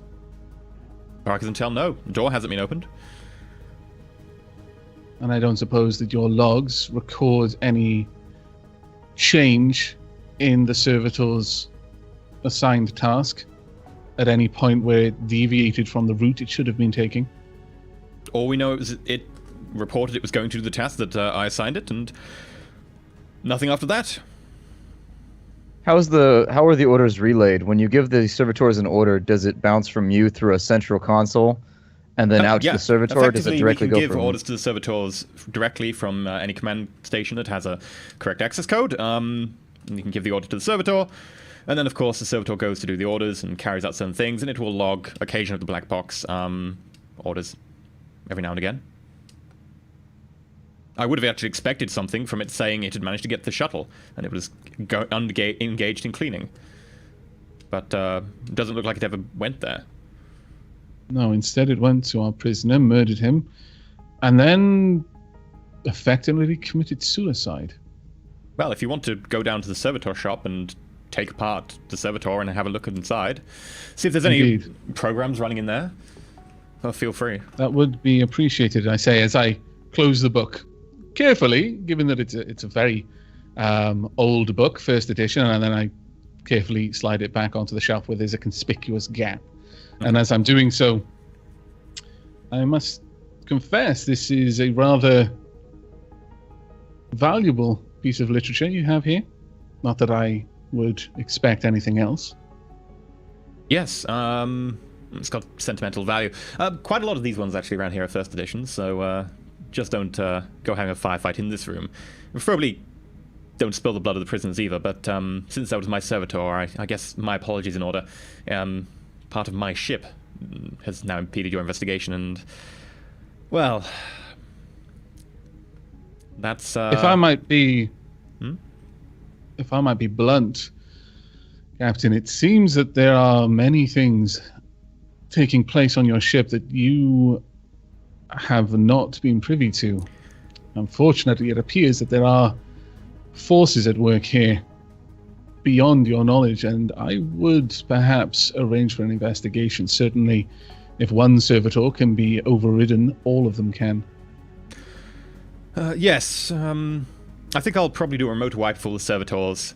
2 batches to make sure I've got some on deck at some time and switch them out over the course of the next 18 hours. Might I ask, where was that particular servitor? Was it purchased as a batch from any particular planet? Did a particular member of my order see to its installation? Let me have a look. And he pulls up the log for the servitor. It was manufactured on one of the forge worlds that we normally get our servitors from. Oh, it looks like this particular unit was actually taken down for repairs on Eridus Dire last time we were there. Looks like it had a defective right leg, which was scheduled to be fixed, and it didn't look. We set off slightly sooner than we planned, so it didn't seem to get fixed at all. It went down to the surface and returned. I groan slightly. It also went down with 2 other units. I'm going to take the precaution of wiping them now, or do you want to inspect them? Hold, before you do that, if I might be able to inspect them, that would be very useful. I'll order them to go to the servitor bay. You can take them apart there if you want. Fantastic. Yes, please. Garrett, Brander, Cassius perhaps, though I wonder if you would be as useful in this particular task. We may need to restrain the servitors. If whoever has been able to issue a command for this servitor to murder a prisoner, there is no way that they could have known that we would have the prisoner here. This is unlikely to be any kind of deep programming on the servitors' part. Servitors are usually not that capable of abstract thought. They certainly wouldn't be watching for a specific task such as this whilst performing their regular duties. It is most likely that someone gave it. I pause. The servitors I have on the ship are a little bit higher grade than your standard servitors in general. They can mimic certain aspects of humanity and able to do tasks a little bit more complicated than your average servitor. Although it does seem still rather odd of them. The level of complexity involved in making a decision such as the one expressed by this servitor would be bordering on the realms of thinking. No, servitors definitely don't think like we do. No, and I wouldn't expect any of them to be able to make a decision like that. It would seem very odd. It would certainly be bordering on heresy to have a machine that could think like a man. Well, that would seem to defeat the purpose of my having most of my crew taken up by servitors. If they could think, they'd want to be paid. I do chuckle at that part, but it's clear that I am a little bit concerned by this mention of especially capable servitors. Well, from what you've seen of the servitors around here, they do seem like they can respond to basic commands to them that aren't just literally commands. Yeah, they are able There's to a little bit talk of a little lateral bit more human. Yeah, logic. They've got a little bit more humanity to them, but not much. If you guys want to, if you all want to go ahead, I'm gonna stay here for a little while, unwind from the last off-ship excursion. At that, there's a noticed swing of my optical mechadendrite to Cassius, and one of the lenses flips. And after a moment, I think, very well. To be perfectly honest, your particular set of skills would be of less use in analyzing servitors. Garrett, Branda, we may have use of your particular set of skills in keeping them from doing anything they shouldn't be. I'm not even there, man. I'm chopping up parts, putting them in buckets. Indeed. You turned it off. I'm assuming that when I'm talking to you, I've turned it back on again. Okay. I'm not necessarily going to say every time I stop to wash my hands or do that sort of stuff. But yeah, okay, fair enough. But you can hear it. Were you able to respond? Sure. I've informed Carolinus that I'm not even responding to his comment there. I'm informed that I put everything that I can into separate buckets. I've got limbs over here, feet and hands over here. I got parts of the head over there. And I've got organs in this one bucket, and then I just can't figure out what was in this space in this guy's body where you had this cavity. What goes there? What did they remove to put this in? I'll explain it on the way to the servitor maintenance bay. If you could meet me there. I'll meet you there. I'm going to pick up the bucket with the guy's head and the organs. I'm going to take it with me. I realize that your friend probably doesn't understand where the different parts of the ship are. I'll send a servitor down to collect him, not one of the two that I previously mentioned. Don't worry. That would be wonderful. Garrett, I'm going to hand some extra. I'm going to hand extra buckets to the servitor. He can help bring it. Happy to help. Just carrying 2 buckets full of organs, like intestines trailing out the back as it walks away. You're gonna mess up the beautiful carpets. I imagine that as Branda, were you going to accompany Carolinus? Because Carolinus would be making to leave at this point. Yeah, I was going to come with. Excellent. I'll show you the way. Cassius, if you're going to stay here, I'll make sure one of the servitors brings you a bottle of Aavak. That won't be necessary, Captain. I've already been given information on where the servitor maintenance bay was previously when we first joined the ship. Very well. Boarded the ship. I understand. He actually told me where it was. Yes, yeah. Well, I'll leave you to it. Cassius, if you want a drinking companion, and he goes over to one of the cabinets inset with the books and pulls out a bottle of Aavak. Sure. I always like company. Thank you, Captain. He also pulls out 2 cigars and hands one to you. So I and Branda leave, and I imagine we're on our way. We simply find this trail of blood where the servitors have been dragging. After a little while, the servitor is clever enough; it actually does pick up the bit of intestine and put it back in the bucket. Okay. For a little bit of the way, we've actually got a blood trail. Yeah, there's about 8 meters of blood and brownish, sort of sludgy gunk. There isn't much blood after the heart stops because the blood just stops flowing, particularly. But there is a little bit of trailing around. But yeah, you make your way down to the servitor bay, and you noticed in the servitor bay it's quite a large room, quite low ceiling. Servitors in racks down the side, empty racks for the majority of it.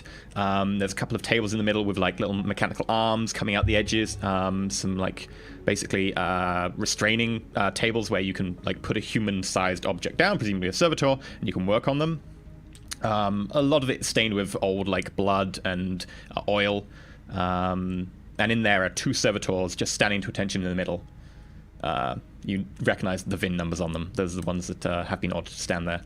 Garrett's standing there with a 3rd servitor who's just holding 2 buckets, just staring forwards blankly. And there's 4 buckets between them, with most of the organs and bits of head and hands, legs, arms, etc.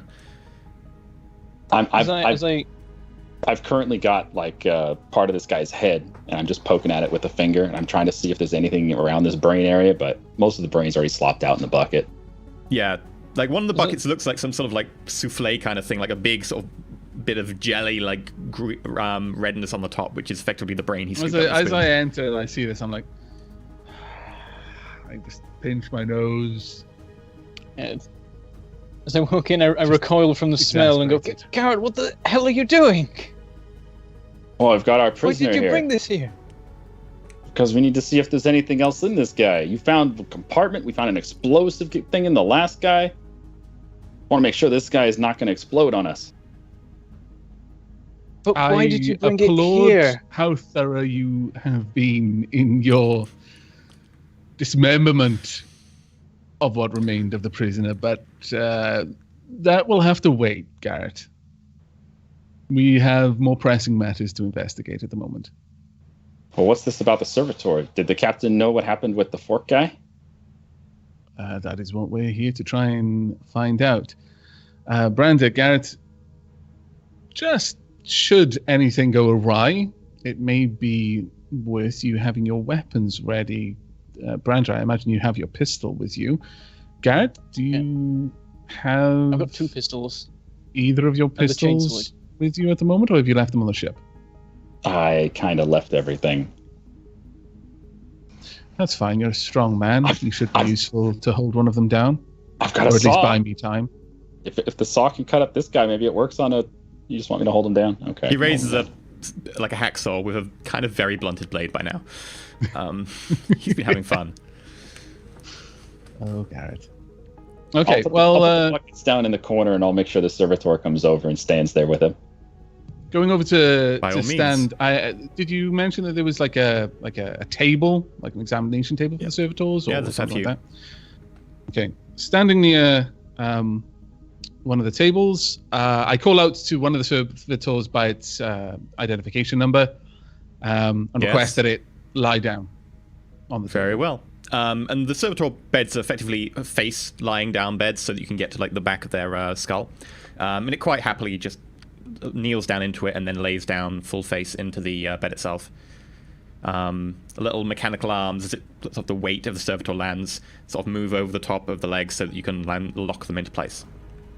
Okay. Well, given that, I do lock the servitor into place. Are there effectively restraints for its arms or any other parts? They're mostly designed to stop like small spasms of like musculature should you go playing around with it.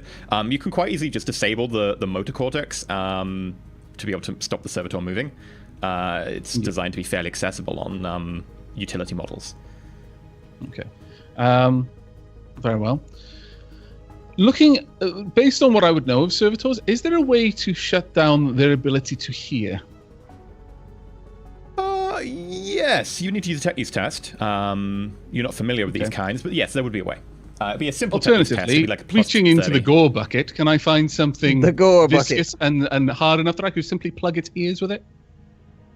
Sure, but like that might not stay in their ears. If you want to do the techniques test, it would be kind of much more reliable, but yeah. Just take a pointy stick and stab him in his eardrum twice. I don't know. Done. It's a servitor. What's these it are going to do? apparently Fight clever back? servitors. It might, that's what I'm worried about. That's why I've got Garrett and Branda here.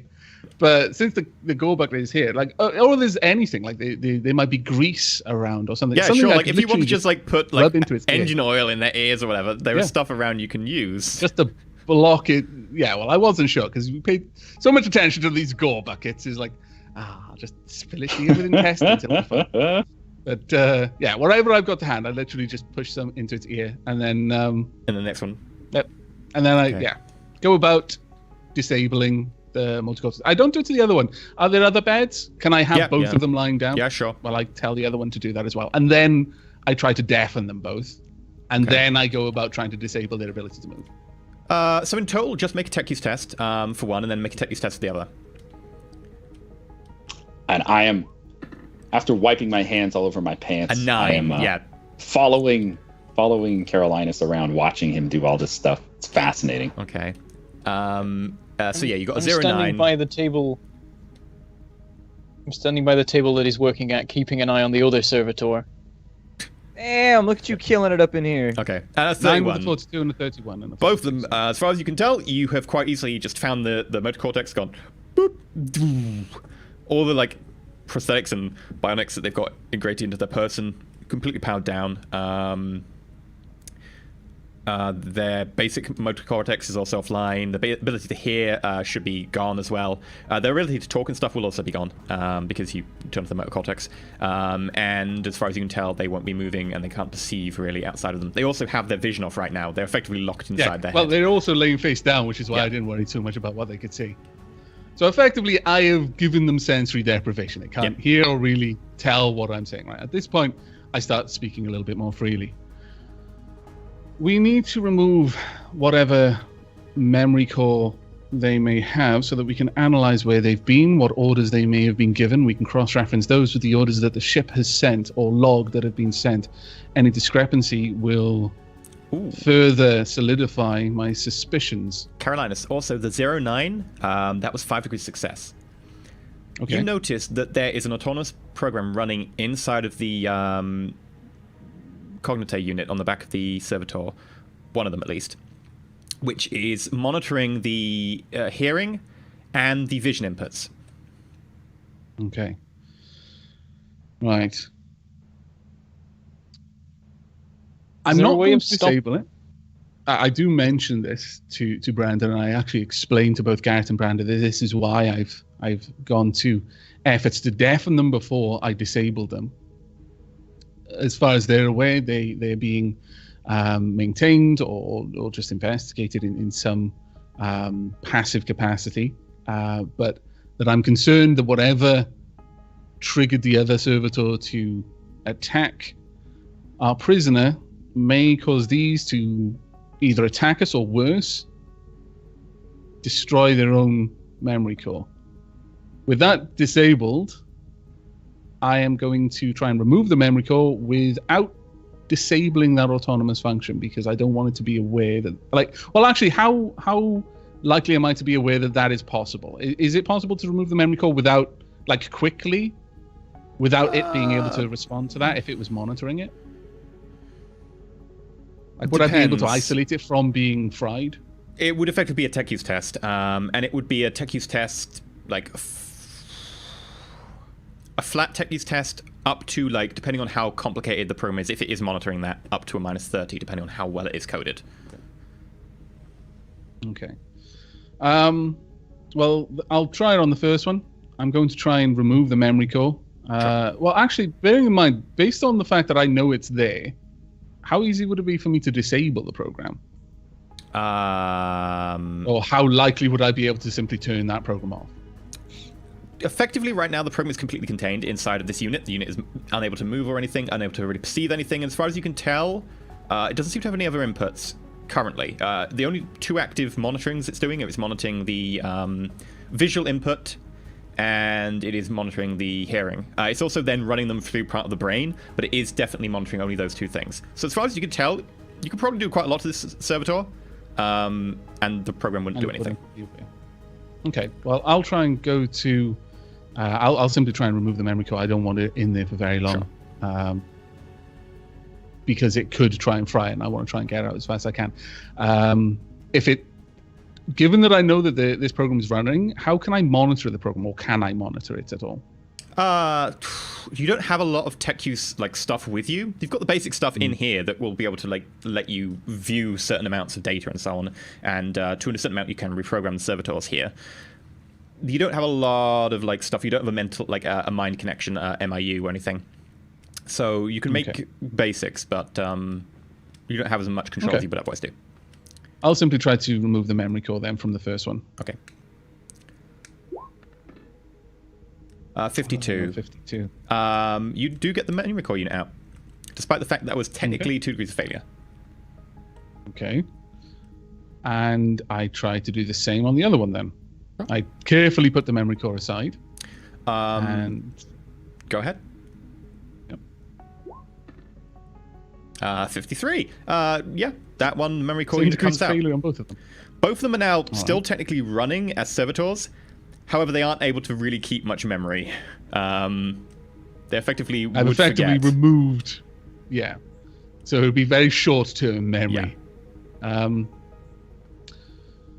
Okay, well, Based on that, are there any other markings on it? Any other signs of branding or signs of any particular craftsman who is particularly happy with his work that I might be able to find signatures or anything like that on any of the augmentations?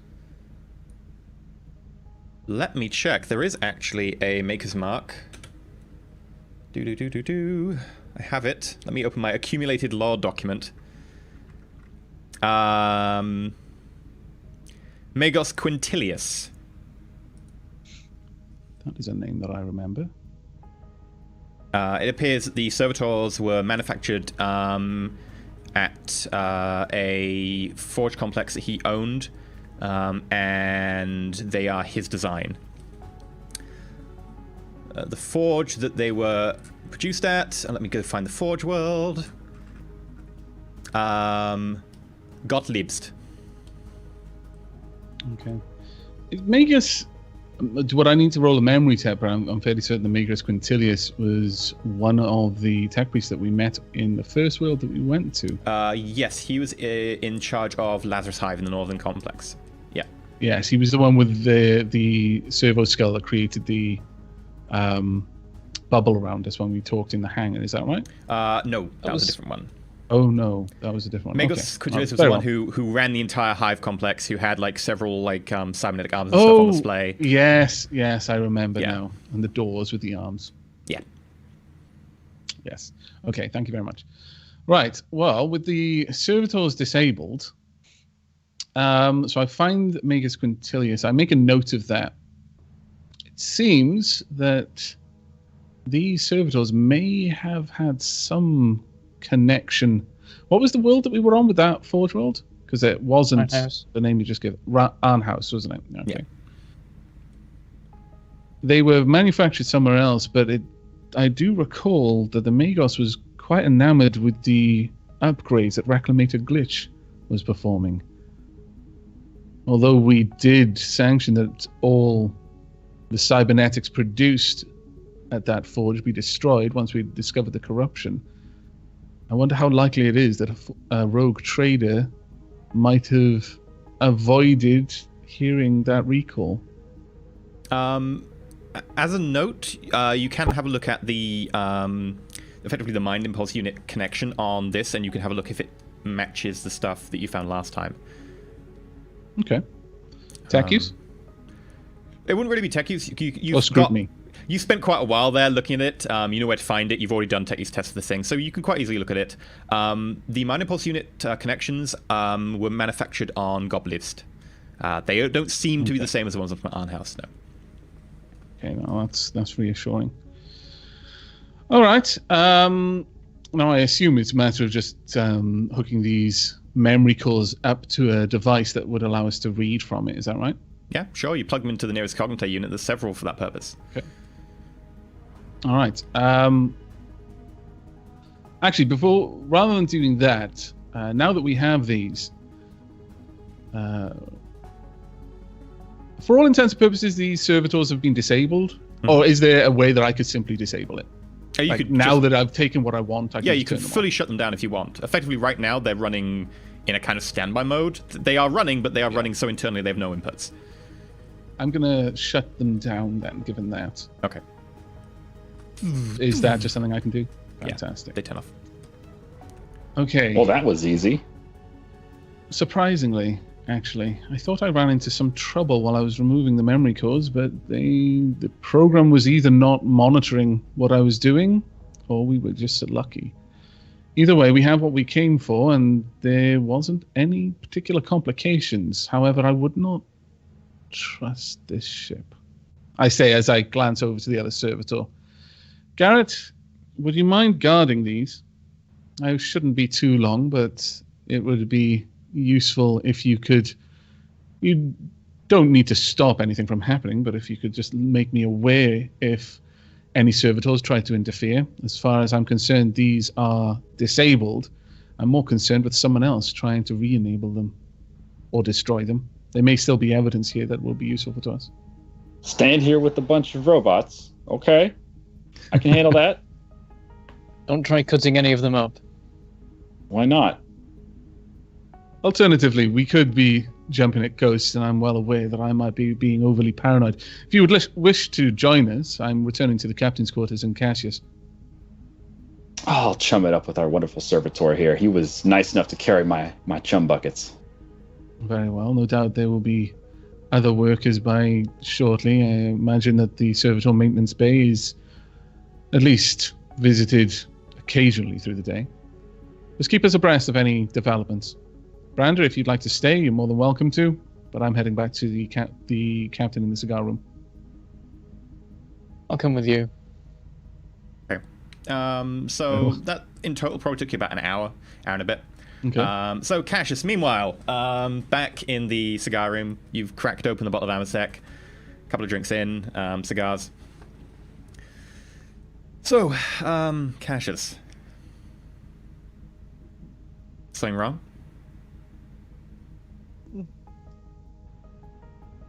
You know how it goes. Sometimes this work leads to disagreeable outcomes. I'm sure in your line of work where moral quandaries are frequent, you can either accuse yourself of them and just not think about it, or you can tend to obsess about it. But either way, men in positions like ours have to make decisions from time to time that you really don't feel pleased with after the fact.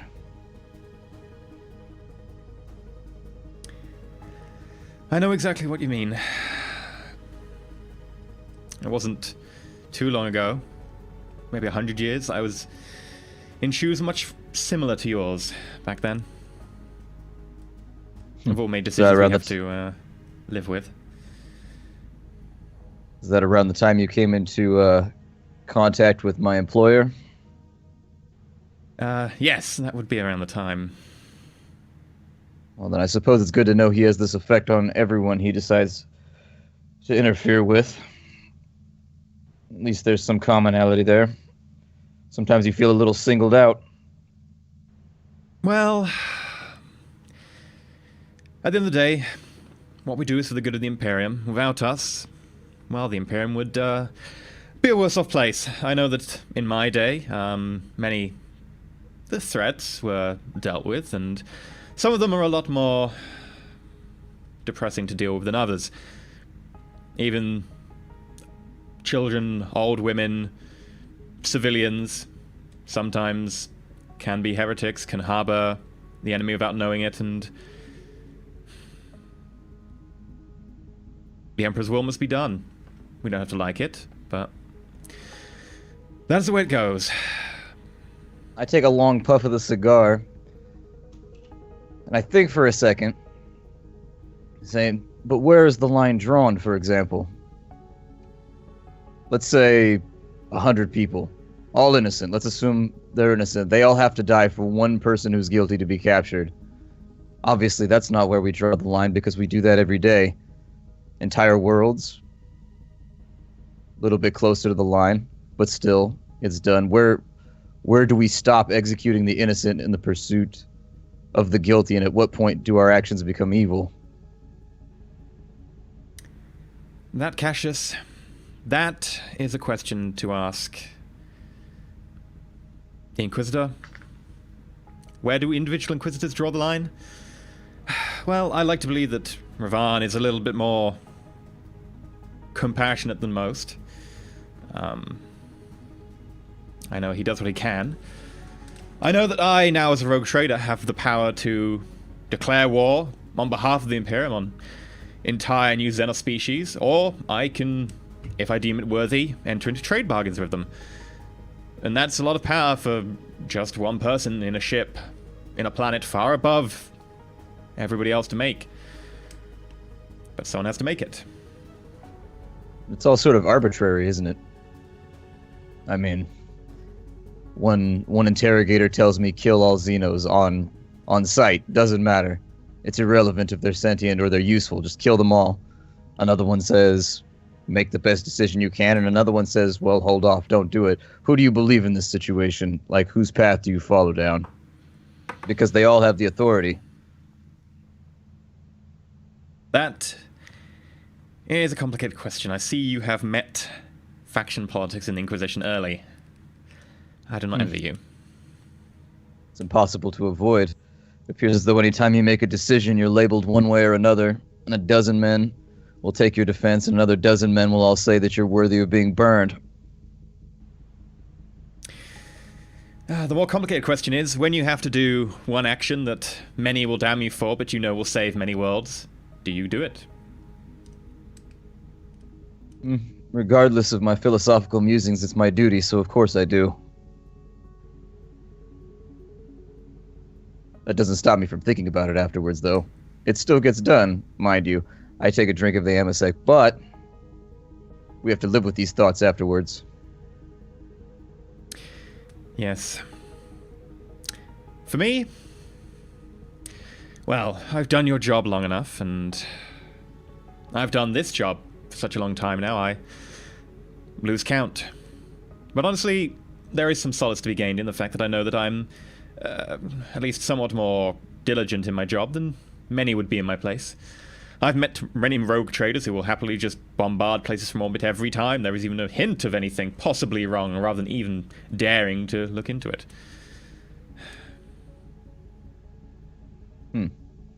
I take another drink of the Amasek, and kind of rolling it around in the glass, I say, I suppose the question that we're easing towards here is, does it get better? Or is it always like this? It gets better when you get more powerful. Then you can make the choices. At that, I smirk slightly, as though my ears perk up a little bit. I suppose that day will come then. To Inquisitor Cassius. I chuckle and I cheers it. Anything else you want to say, or do we want to just fast forward to when Carolyn and Brandon get there? You can move it along. Okay, so a couple more drinks later. You're kind of warm by now. Brandon? I've changed my mind. I'm going to stay in the servitor room. Okay, I'm going to lean against a wall with my arms folded. Oh, no, you're not. Regarding... You are getting your hands deep in this bucket of guts, and you're going to help me look for stuff. Gut bucket. Oh, no, I'm... Well, you're going through every inch of this intestine. Suddenly Brandon is like, I've made a terrible mistake. Garrett says as he's like going across the intestine, like feeling out like every inch of it in front of him. I've already given half of it to Brander. As he's doing that, Oh, he's no, just I don't pushing take what's it. in there out the end. The That's servitor so is helping wrong. you do it. Like, whatever he like asks me to do or tries to hand me, I just stand arms folded, leaning on a wall, watching him, not looking happy. But you want to explode? What? The last man we interrogated exploded. What makes you think this man won't? He already had a hidden compartment in him. What else is in him? There's nothing in there. Why would there be anything in there? Why would there be anything in there? Exactly. What did you find in there? You found a data crystal. You found a knife. Carolina's already looked over it. There's nothing else. Bah, Carolinus, metal man. What does he know?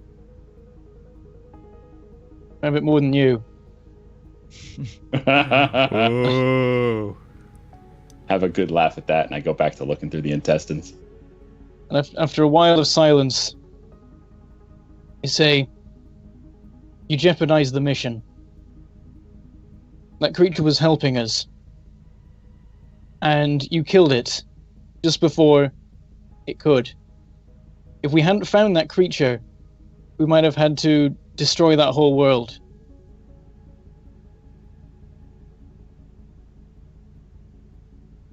I cast a long glance at Brander while still holding some intestines.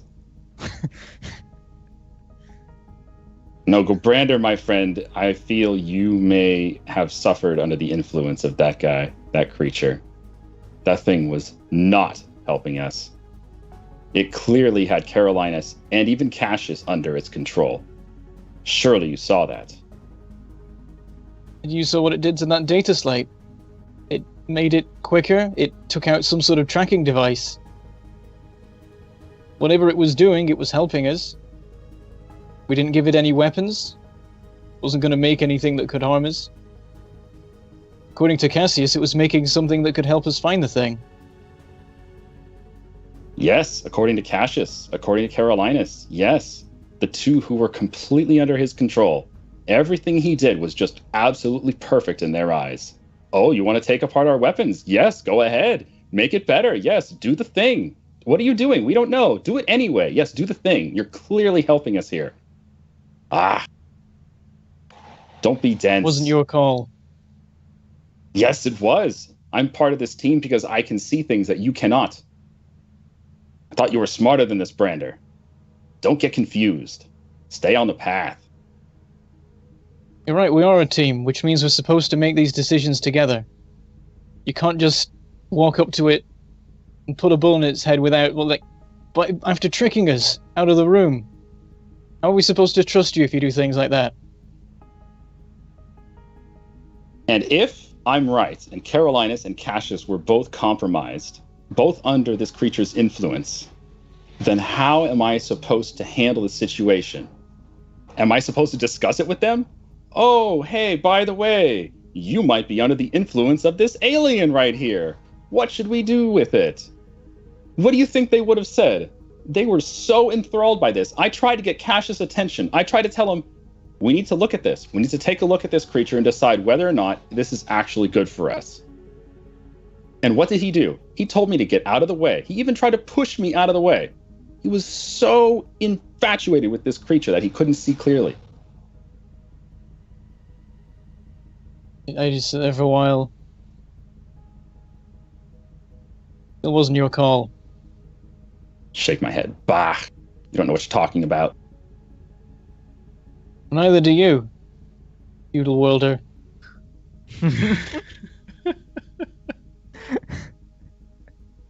Not going to rise to the bait.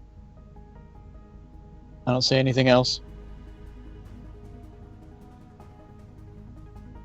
Okay. Such a happy family right now. Oh, yeah. I know. That was like Snow White having a debate with the Wicked Witch. But which is which? Which is which? All right, Caroline, so you get to the cigar room. You find Cassius and Captain Valentine most of the way through a bottle of Amasec. Cigar Do smoke. they seem jovial in nature? Or, not melancholy at the very least? A little bit melancholy, but more like they're making light of the situation. Okay. I imagine as I come up to the door opens, or is it a manual door? Oh, this is a proper manual door, like thick wood, metal handle. Well, in that case, I knock on the door first. You expecting visitors, Cassius? What was that? I'm sorry, that was a little low. Oh, sorry, I'm had a bit too much drink. This drink is very good. Are you expecting visitors? I thought your friends all went to go investigate my servitors. I assume the investigation is concluded if they've come in here. Gentlemen, cigars. What little of the Amasec is left, you're welcome to. Come on in. I walk in. I take stock of the situation. I see Cassius and the captain, and I pay attention to the bottle and how much is not in the bottle. Noticing you paying attention to the bottle. Oh, sorry, how dreadfully rude of me. It gets a third glass. There you go.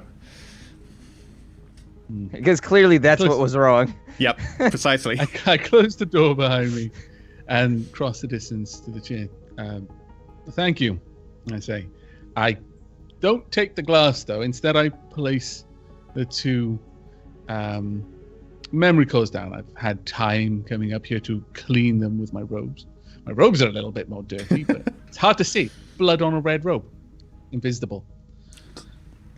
I'm sorry to interrupt the discussion with business, but Captain, I require your assistance. I've removed the memory cores from the two servitors, and I'd like to cross-reference them with the orders that the ship has recorded for those two servitors. Sure. I thought it best to request your permission. Perhaps there are certain orders that are of a sensitive nature. Effectively, what I'm hoping to do is isolate any orders that may have been different between the memory core and what is recorded by the ship. Any indication that these servitors had been used in some clandestine way. I'm always happy to help out. He picks up one of the memory cores, goes over to the desk, keys something in. A little like while he's doing that, appendage comes out, and he I pick touches up the memory core.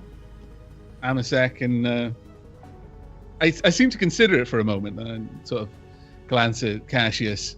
And before I take a drink, I don't drink too much, not quite a sip, but I'm not overindulgent. I say, you seem your spirits seem lighter, Cassius. Amasek will have that effect on people. I raise the glass and drink a little bit more. With that, I raise the glass back and drink a little bit more again. So what have we found? 2 text files come up side by side. They're exactly the same. Servitor hasn't deviated from its path at all. That's unfortunate. I noticed the make on the Servitors, the Maker's Mark. Where were these Servitors purchased again? You said they were... I purchased them when I refitted about 60 years ago. At Godlibst. I believe Amagos Quintilius did the work. Sadly, he's no longer at Godlibst, but fair enough. No, we are familiar with this Magos. Still, you've had no cause for dissatisfaction with their running. They've performed their duties. No, I specifically requested Magos Quintilius to do the work on them. He's one of the forefront experts in cybernetics in the sector. Not specifically in Servitors, but I was looking for a little bit more higher grade, I'm sure you understand. Tell me, when you purchased them, I take it you trust Magos Quintilius? Or you have, under your employ, someone whom you trust, who would have looked over these Servitors? I can imagine a man such as yourself would wish to be certain that what he purchased is going to function the way it should. I'm sure that, while I am somewhat paranoid by nature of my job, I trust in the Mechanicum to do their job properly. Your order are very thorough and diligent. Indeed. However, there were 2 services running on one on each servitor that I was surprised to find, monitoring both its senses, hearing and sight. I strongly suspect that these programs, should they have detected something, some trigger, might have reacted by either damaging the servitor or causing the servitor to execute some other function, or it might have even been a means by which additional commands could be inserted into the servitor. Well, that seems unfortunate. I very much doubt that they were being introduced into the Servitors when we bought them 60 years ago. Oh. No, perhaps not, especially given that they were recently maintained on Eredus Dire. You use the same service for maintaining these Servitors? No, the same when we went to Eredus Dire, I believe that they just need a little bit of work.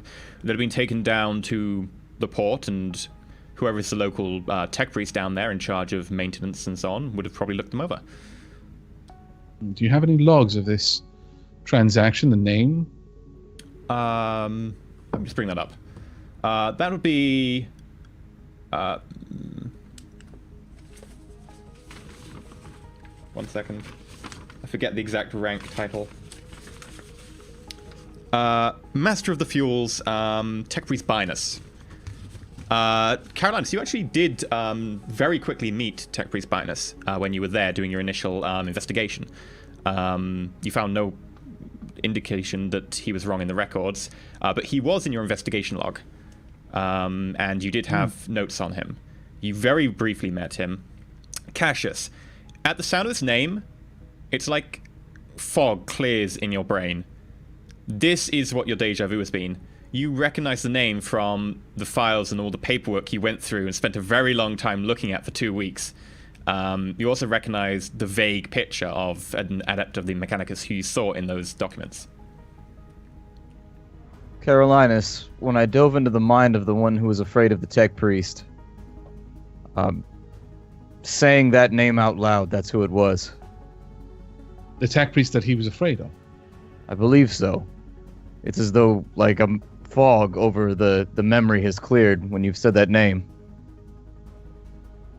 And this is the first time that any of your servitors have had any dealings with this tech priest. The first time you say it was just on-the-spot repairs. Well, when my tech needs to get repaired and it's a very minor job, I generally just send them down to the port to get some minor maintenance done. If there's anything important, I'd go somewhere else. Who would have overseen that? I imagine one of your crew would have been responsible for delivering the servitors and recovering them. Funnily enough, that would have been the job of the midshipman. I suspected as much.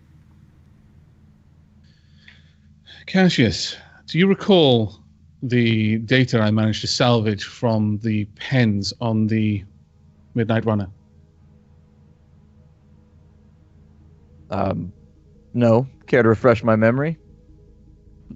I give it a small chuckle at this and tap the side of the glass with one of my fingers. It's quite a loud noise because my fingers are obviously metallic.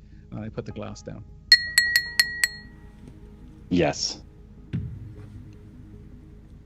Did I mention to you the number of times that the Midnight Runner had visited Ixion? Thrice? That's right. And that this wasn't the first time that they had been carrying a cargo of, what was it that Brandon said? Gene stealers. Gene stealers? Mm-hmm. On my ship? Well, on the Midnight Runner. I look across to... That is not good. The captain. No.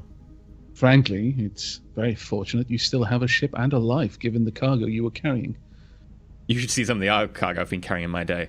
Yeah, I must admit that this is not particularly pleasing news. Then what I'm about to say will please you even less. It is not the first time that Gene Stealers were a cargo aboard the Midnight Runner, and the other times they were delivered to Ixion. In Eridus Dire. Eridus Dire, sorry. There. I apologize. I will make a mental note to travel there less frequently. I believe, well, since it is relevant, I was contracted by Captain Verdun on 2 previous occasions as well to go to Ixion. Didn't really think anything of it at the time. I wasn't asked to do anything dodgy, just sit at the edge of the system. And I take it you delivered the Midnight Runner to Eridus Dire? Every time, yes. I look back to Cassius. Inquisitor Ravan instructed us to exterminate this menace if we had the means to do so. However, the time that these previous deliveries, well, Captain, no doubt you can recall the last times that you visited Eridus Dire, hailing from Ixion. About 8 months ago, maybe, and a little over a year before that. Year and a half? It was a while ago. You seem familiar with the species. Branda has given us some information, though sketchy. He mentioned their ability to procreate, expand, was somewhat concerning. Yes. Do you know more? I've had a little bit of experience of their kind in the past.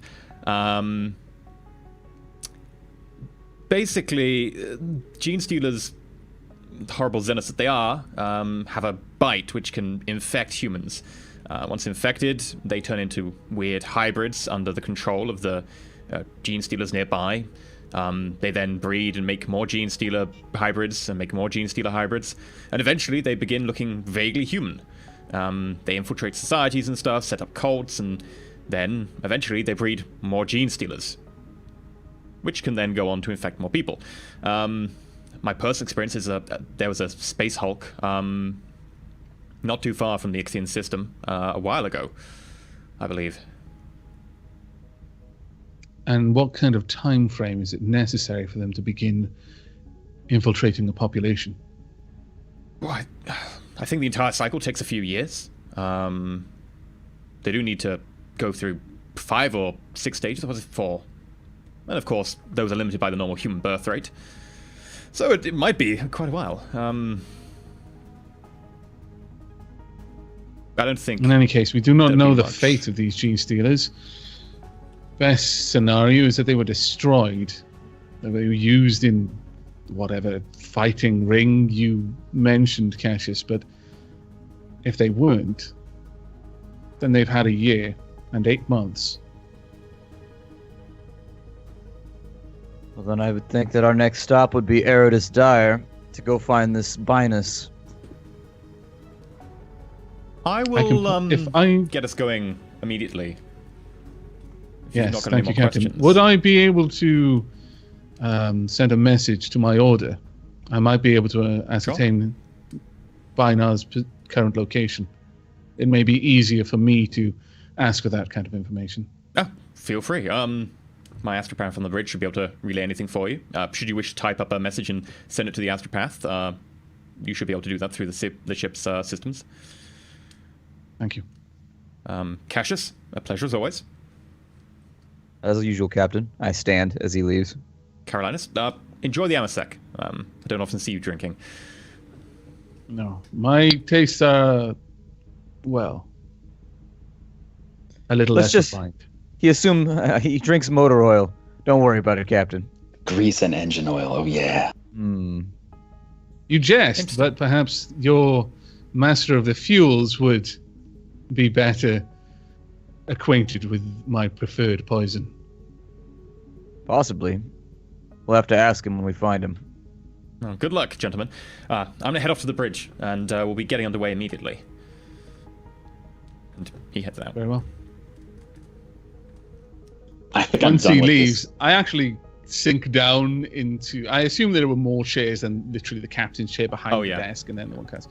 There's No, you plenty. gotta, you I gotta just take the one sink he was down sitting into in because it'll be warm. It'll have that warm chair feeling. You know, you sit down in a chair somebody else has been in, it's already warm. You have to warm it up yourself. I don't Great. like that. I don't like that warm ass feeling in a chair. Not unless it's my ass, then it's fine. But the Well, I butt was then feeling the might be back different. more, but the butt maybe, yeah.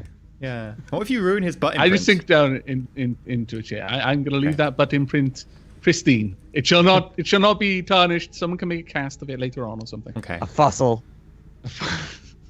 I hope not. I hope he hasn't got a fossilized butt. That would be rather uncomfortable.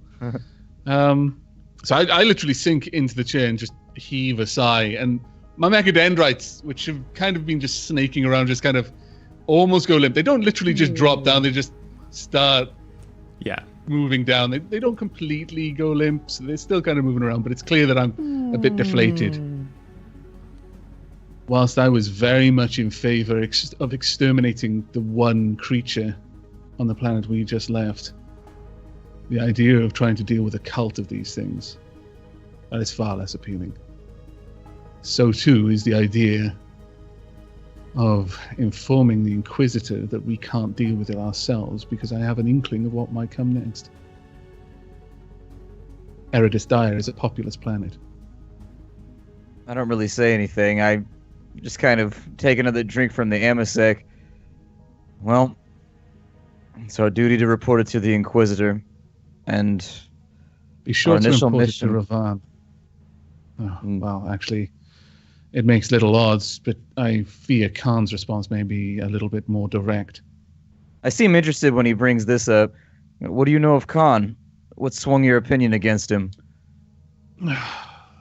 His response to my report. If you don't mind my asking, was it negative in the way that we had handled things? I imagine you reported to the same person, didn't you find? Actually, I do not ask what you reported. It seems unprofessional, but yes, it was negative. Was it our methods that he was in disagreement with, or was it our outcomes? Our methods, primarily. He did not agree with... Understand that I'm not particularly fond of politics. Perhaps you have more of a stomach for it, being who you are. But I had no interest in blaming Garrett for what he did, or for naming the reason that I saw necessary to encourage the destruction of that village. I reported as much as was necessary for me to report, but it appears that he was quite well informed and took exception to my lack of details and also my choices. He wasn't very best pleased with the Jakero incident. Well, if it's any solace... Let's change that, because I didn't know his name was a Jakero. That is Carolina's, didn't you would have been informed afterwards. Oh, would he? Yeah. Okay, then we'll let effectively, the mission debrief thing would have been like, look, the thing was a Jakero. You gave me a description. One of you mentioned it, said its name was Jakero.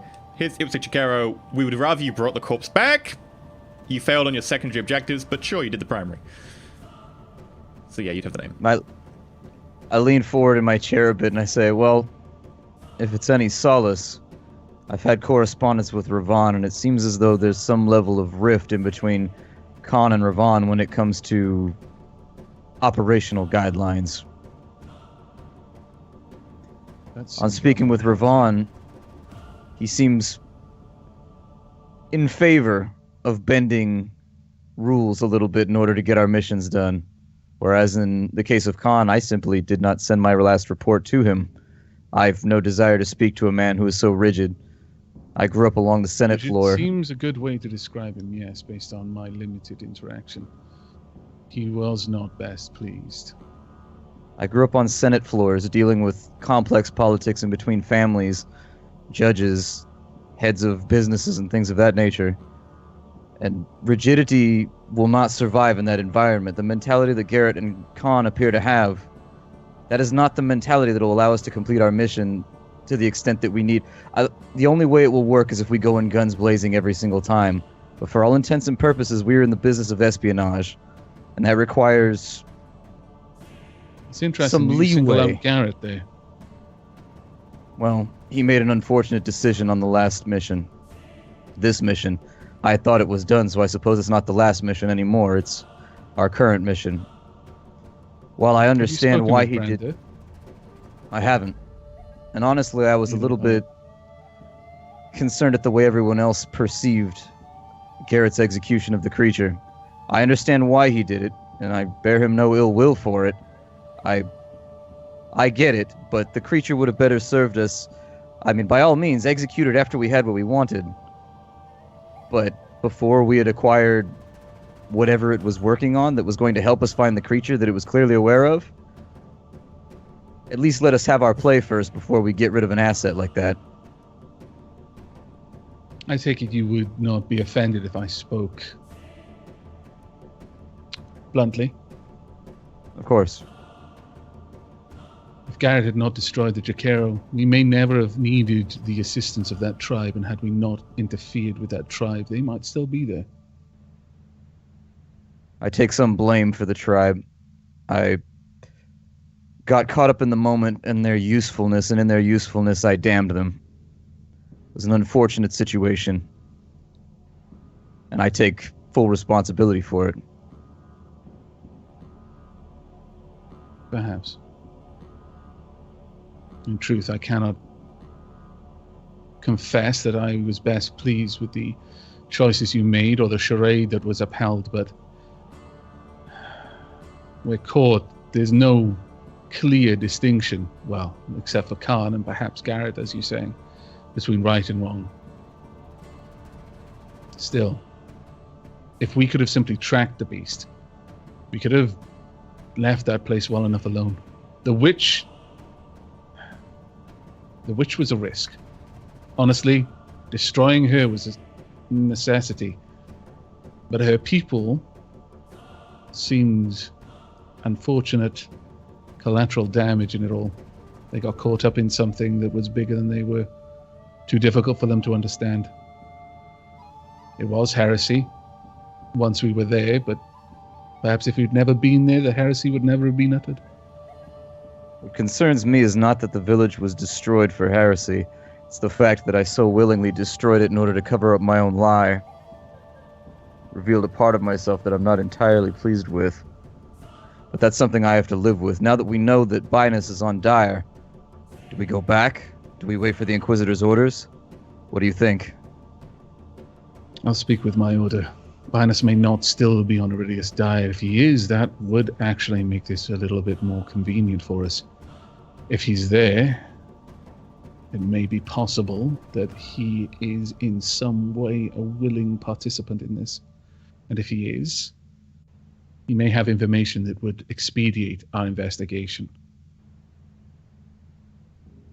The alternative, after a year, if what the captain says is true, we might never find all of the heresy to burn it out. The only way to be certain might simply be to destroy that world.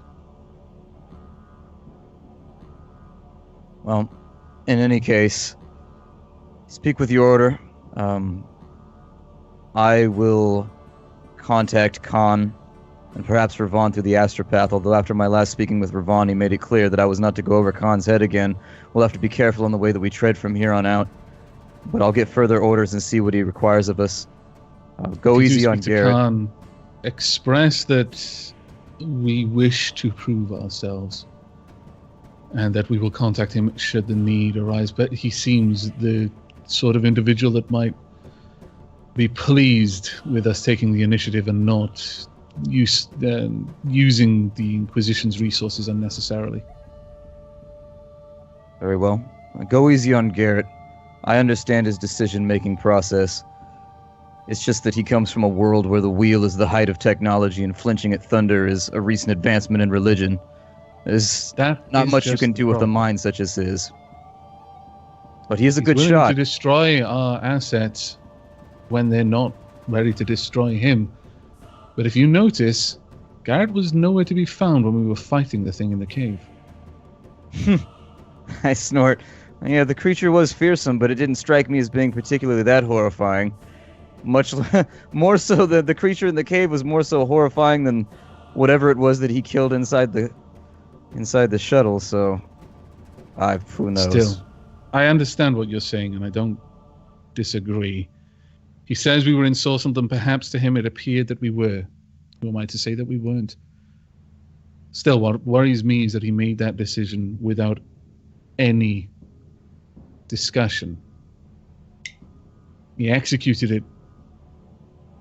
What would stop him from executing one of us if he got it into his head that we were some sort of monster?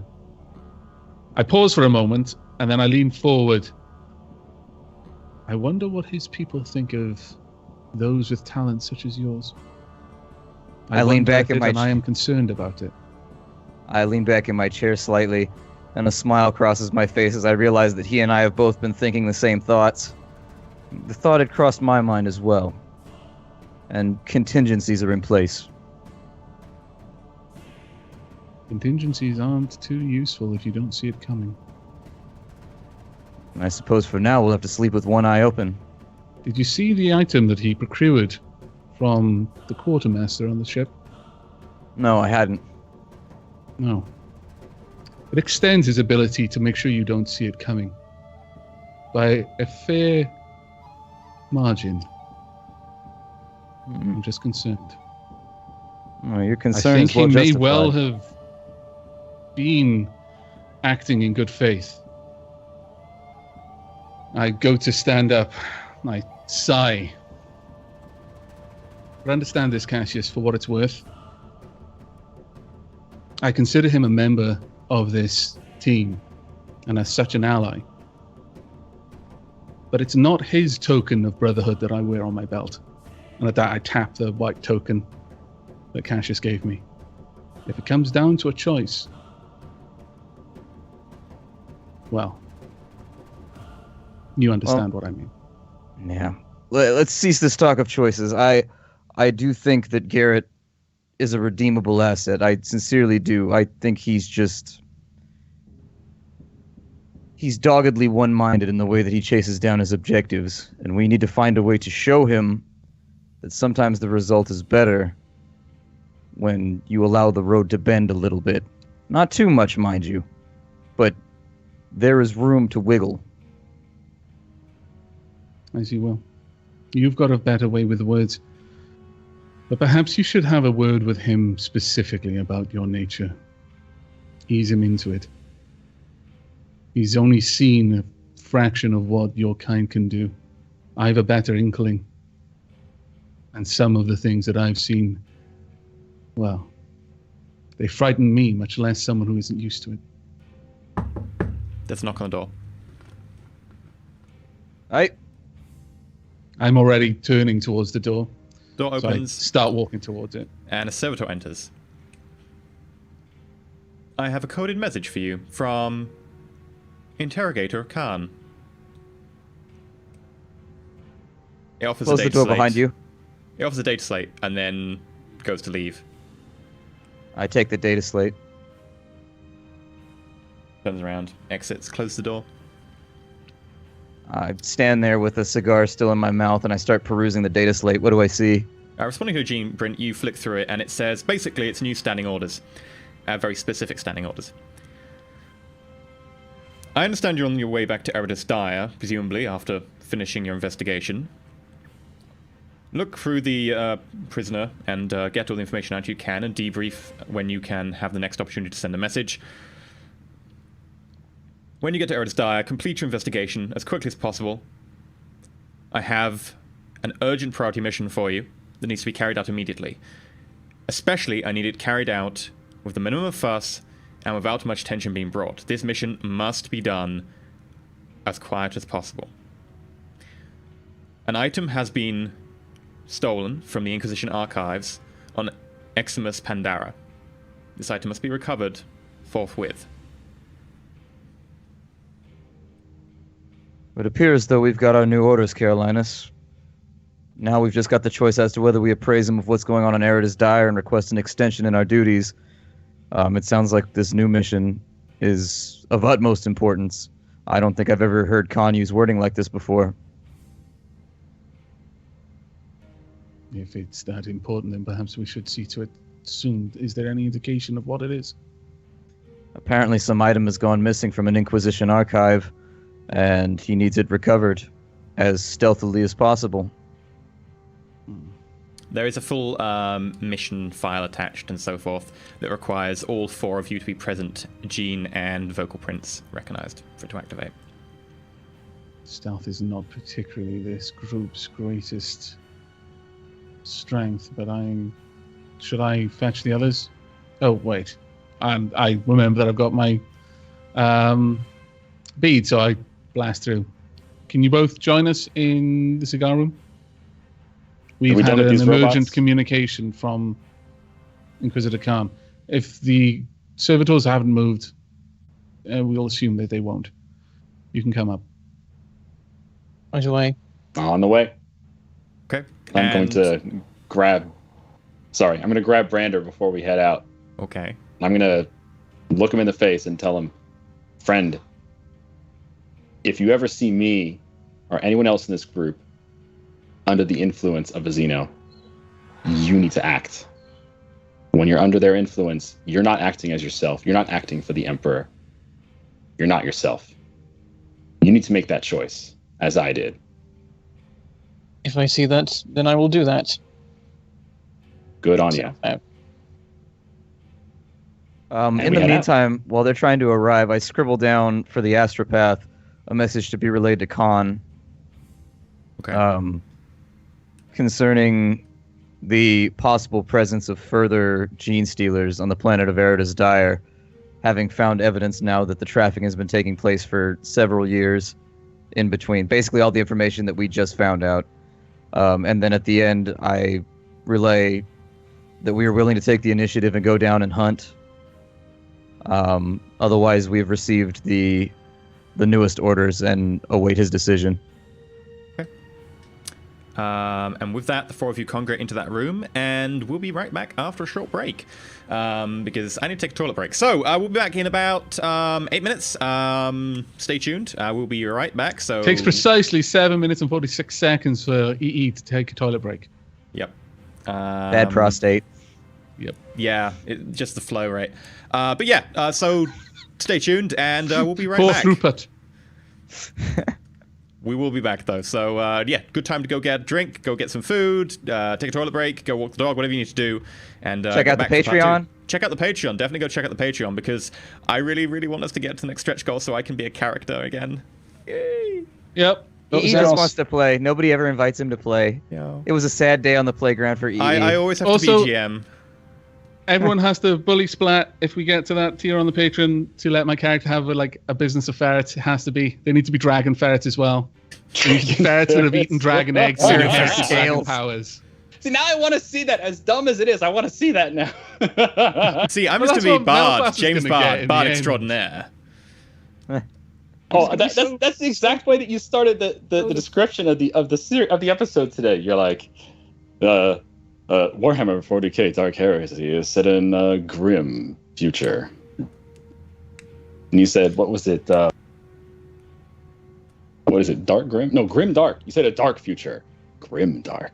Same thing as Bond, James Bond. All I could think. Grim Dark. But yes, 8 minutes. I will be right back. Xenos.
And welcome back to Roll4it, where we're playing some Dark Heresy Warhammer 40k RPG.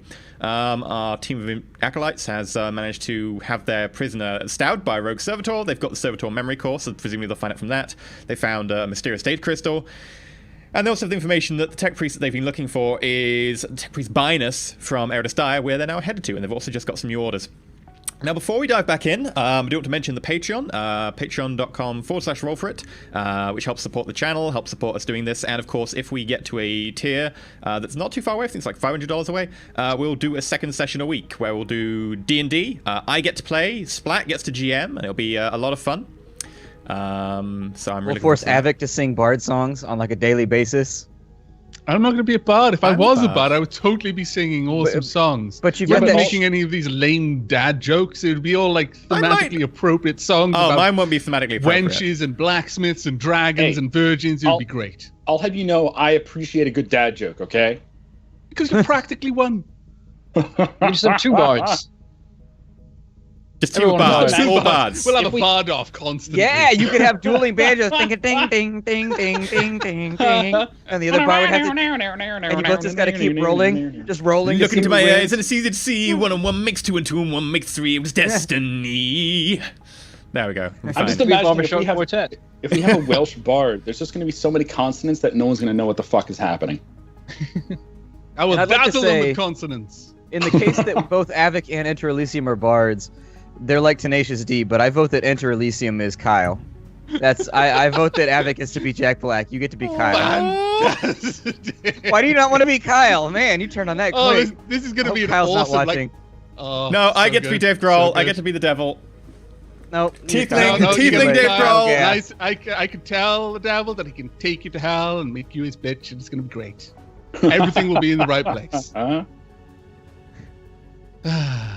Anyway, This is sounding so cool. My character concept is changing very rapidly, everyone. Oh, but I was going to call you Wonder Boy. Wonder Boy, what is the secret of your power? I'm pretty sure as a Welshman, it has something to do with sheep. Leeks, But they daffodils, sheep, harps. They put a dragon on the flag just to distract you from the sheep, but it's the sheep. Yep. Either that, or maybe they draw power from their syllables. That's why everything has so many syllables. Is that just like every syllable they add gives power to the word, and so that's how they have like Welsh magic. Yeah, that like My sorcerers, every words of syllable power is extra will be power. like 40 syllables long. It destroys entire towns. But yeah, you can also support us by subscribing on Twitch, especially if you've got Amazon Prime and you haven't used your 3 sub that you get with Amazon Prime. You can use that over here if you want. That'll get you some emotes. We're also going to get emotes commissioned, so look out for new emotes. We've just managed to get our lovely artwork done, so there's like artwork I think above us right now on Twitch. I think there's like a little banner there. Splat just like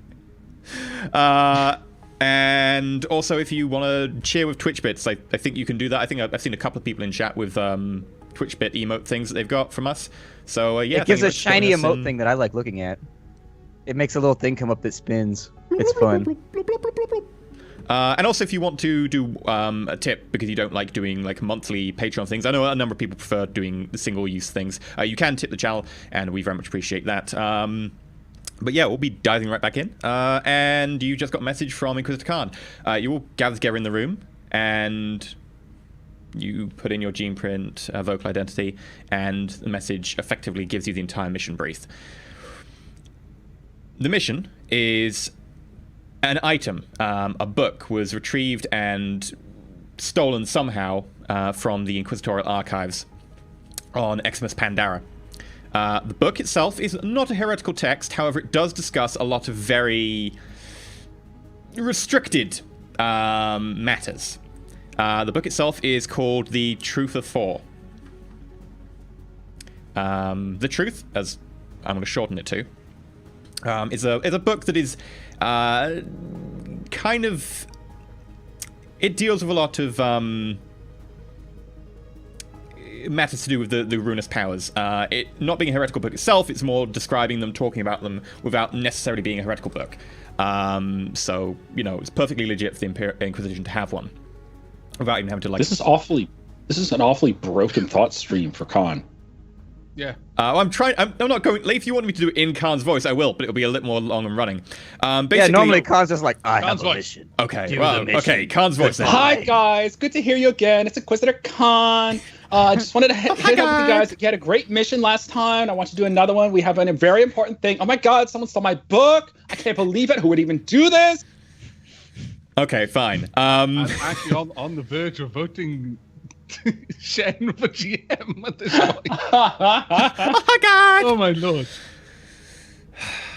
Okay, all of the seriousness of this episode, that wonderful tension that was building up like an orchestra. This is what we do. We build and we destroy. It's like Legos. We build to destroy. To see more building and destroying, look for D&D.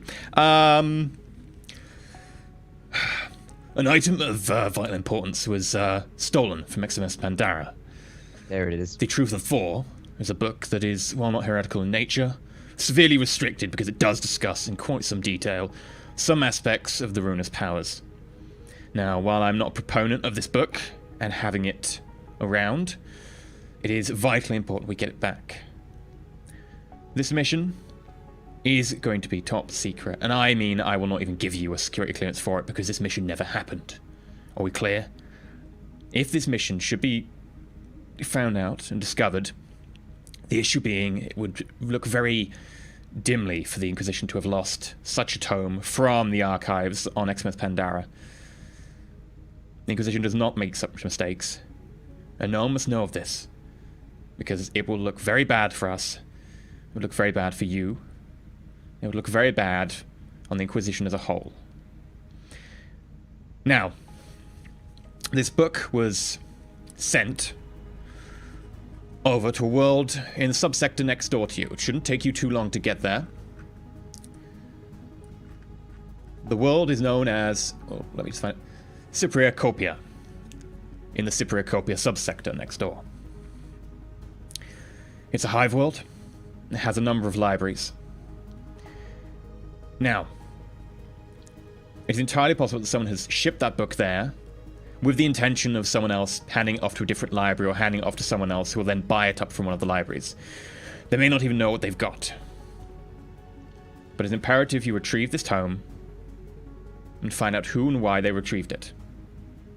However, the biggest and most important mission objective is for you to retrieve it. Everything else is secondary. As for your current job, should you be able to square it away quickly enough, do so in a manner that you can consider somewhat complete. If there are any more hold-ups that should take you longer than a couple of days, let me know, and if possible, come back to it later. Otherwise, I will have to assign someone else. But preferably, this mission is to leave no trace. Hopefully your objectives on Aramis Dire will be fulfilled quickly, and that you can go on leave for the next couple of weeks while you sort this out. Mission is vital to the Imperium, and expect you to retrieve this book forthwith. I myself will be on Shenryyr in a few weeks to be able to pick the tome up from you directly. Good luck, Acolytes. Hopefully you will not let me down. Boop. Inquisitor Khan. I just release a very long, drawn-out, frustrated sigh before I ask aloud. I wonder if Khan would consider the existence of those additional gene stealers more important than finding this book he's lost. Am I present at this point? Yeah, we're all here. The data slate wouldn't open without all of us present. Because in that case, that's the first I've heard. And I immediately go, what? Did you just say more gene stealers? Brander, there's the possibility that there may be further gene stealers on Aramis Dire. It's not guaranteed, but it is a possibility that has to be entertained. While Cassius is saying this, I'm actually reaching out for what remains in the bottle of Amsec, and I'm just pouring that into the glass. And then I'm drinking from it. And then all of a sudden there's a beep. Is the captain on the line? Is he contacting us? Chat has requested that EE stop unplugging and plugging back USB things. Really, have they? Show him, E. Show him. Unplug it, replug I'm it. sorry. Go on. During the break was E takes unplugged. orders from dominance, nobody. E. Calling the Exterminatus on chat. Unplug that Down thing. to E. He's opening a book. He's up to something. I'm just wondering what the critical damage is to the head for excessive consumption of Amasec. Oh, But, too good. Turning to Brander as Cassius finishes talking, and I take a sip from my glass. It seems that the Midnight Runner, this was not the first time that it was carrying gene stealers from Ichthion.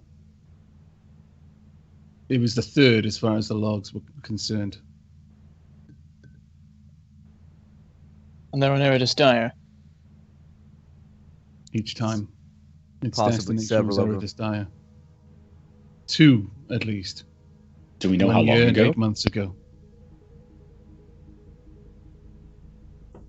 Now they may have, if in the best case scenario, they may have been slain in the fighting pit. In the off chance that they survived, they've had a year and a half to proliferate, or I'm sorry, that's not the word I'm looking for. Propagate. There we go. And in the case that they have been breeding, we know what has to happen to Eridus Dire. The Inquisitor, the Interrogator has been made fully aware of this. Not The yet. Interrogator has. I turn to Cassius.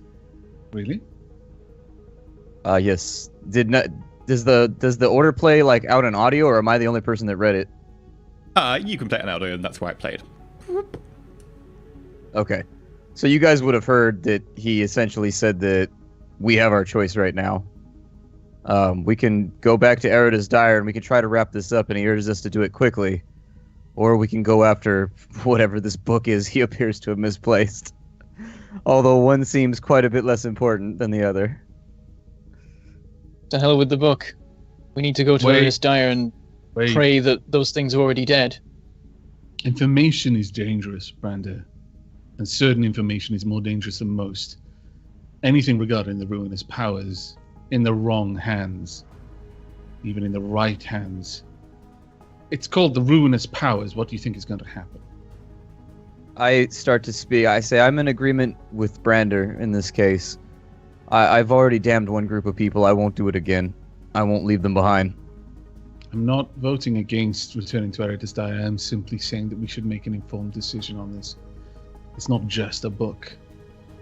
Still, honestly, if he sent someone else, I suspect it will be at the helm of a ship, bristling with weapons. The outcome for Eridus Dire would be grim.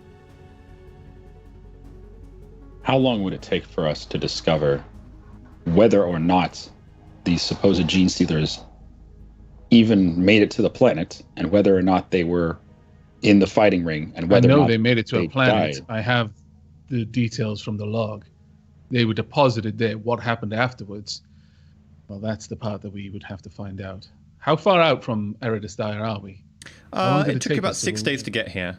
It depends on favorable conditions in the warp, etc. Eridus Dire takes you a little bit closer to your destination in terms of travel time. So you'd only be adding about 3 days on to go to Eridus Dire. Okay. You are currently en route to Eridus Dire. They did get underway about half an hour ago. We would have felt the engines engaged. Yeah. would we? If it's the wish of the group, I can send word to Khan, saying that we go to protect the citizens of the Imperium on Eridus Dire, and he has given us an out. He has said that he will send another group to find the book, but he said if we can do both believe- jobs, that's also acceptable. Just out of character, because I could go with IC with it anyway. But didn't he say he'd send someone else to deal with Eridus Dire, not the book? Oh, I got it backwards. Okay. So again, I would stress we're going for that book, at least if we intend to not come up on the wrong end of the Inquisition. The only difference is who goes after Eridus Dire. And what would we even do? Brander, you've had some dealings with these creatures before.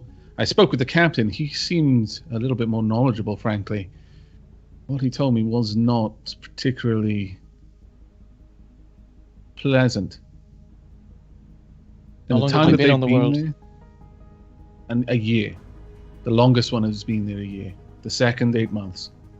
Long enough, from what the captain said, to have begun infecting people. It took us several Slump down in a days. chair. It took us several days to even find out that these fighting rings even occurred. That this world was importing beasts for the people to fight in pits of death. How long would it take us to even find these creatures, to see if there was any log of what creatures fight in these rings? There may be no records at all, especially if We it's have an another underground name. arrangement. A name? One of my order, the tech priest that I strongly suspect was responsible for those servitors slaying Verdun, and certainly the tech priest that our previous captive was so terrified about. He has a hand in this. If What we're else lucky, can you he tell might us? be there. I haven't had an opportunity to speak with my order yet, but I may be able to find his exact location. If he is on our Eridus Dire, then that is an immediate lead. Might expedite the process.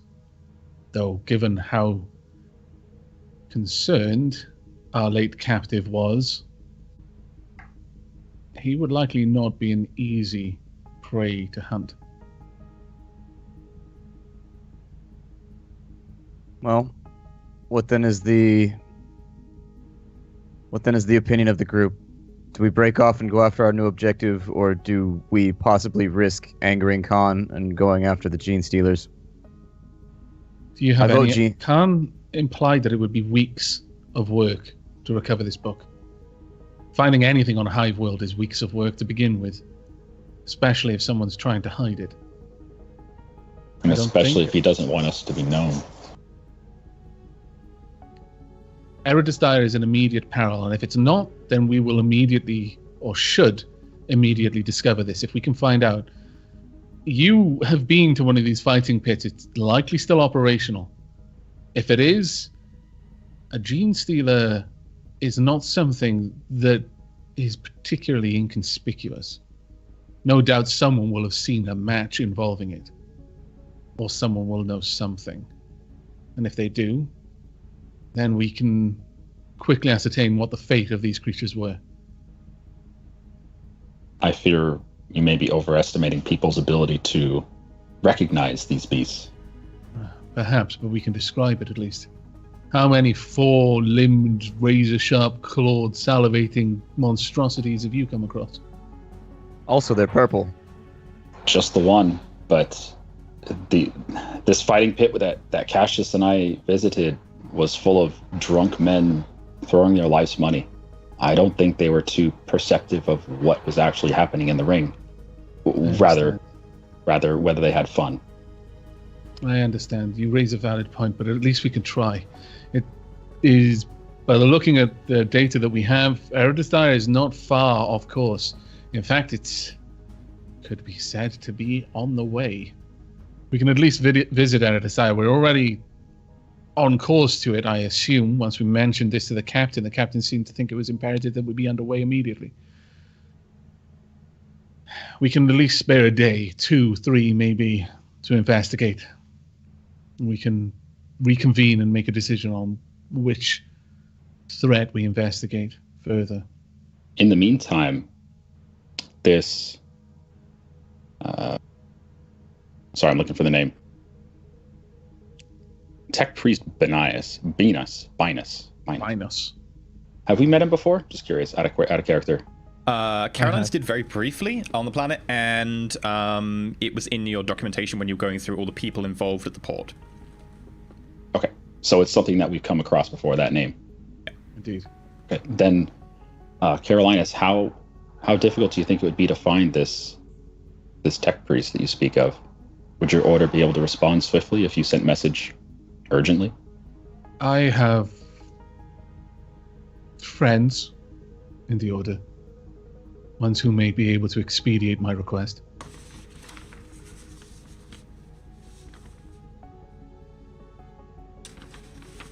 Are we in agreement then? We will go to Eridus Dire, at least investigate for a few days before we make our decision. I won't abandon these people. I'm in agreement. I at least want to look into this. This whole time this. I've been like this on the chair, like just gazing off, looking very concerned. But I nod to this. Seeing Brander finally look up and then nod, I turn to him.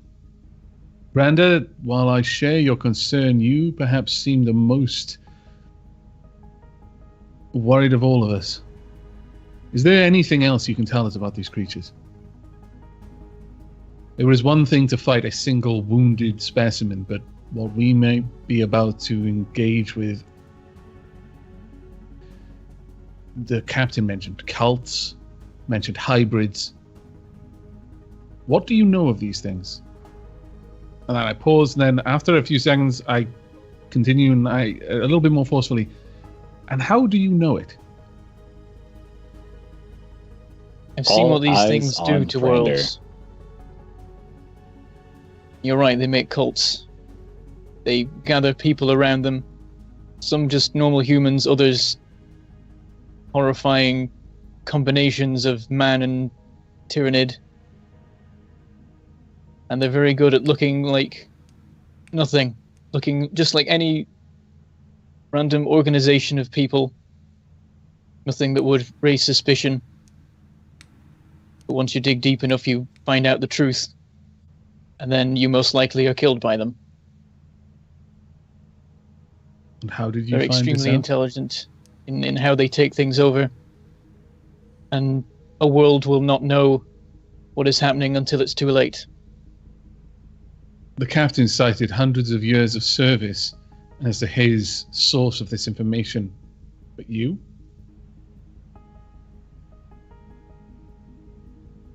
I've been on a world where this has happened. I've seen parts of it firsthand, to some degree. And I fought these creatures. Briefly.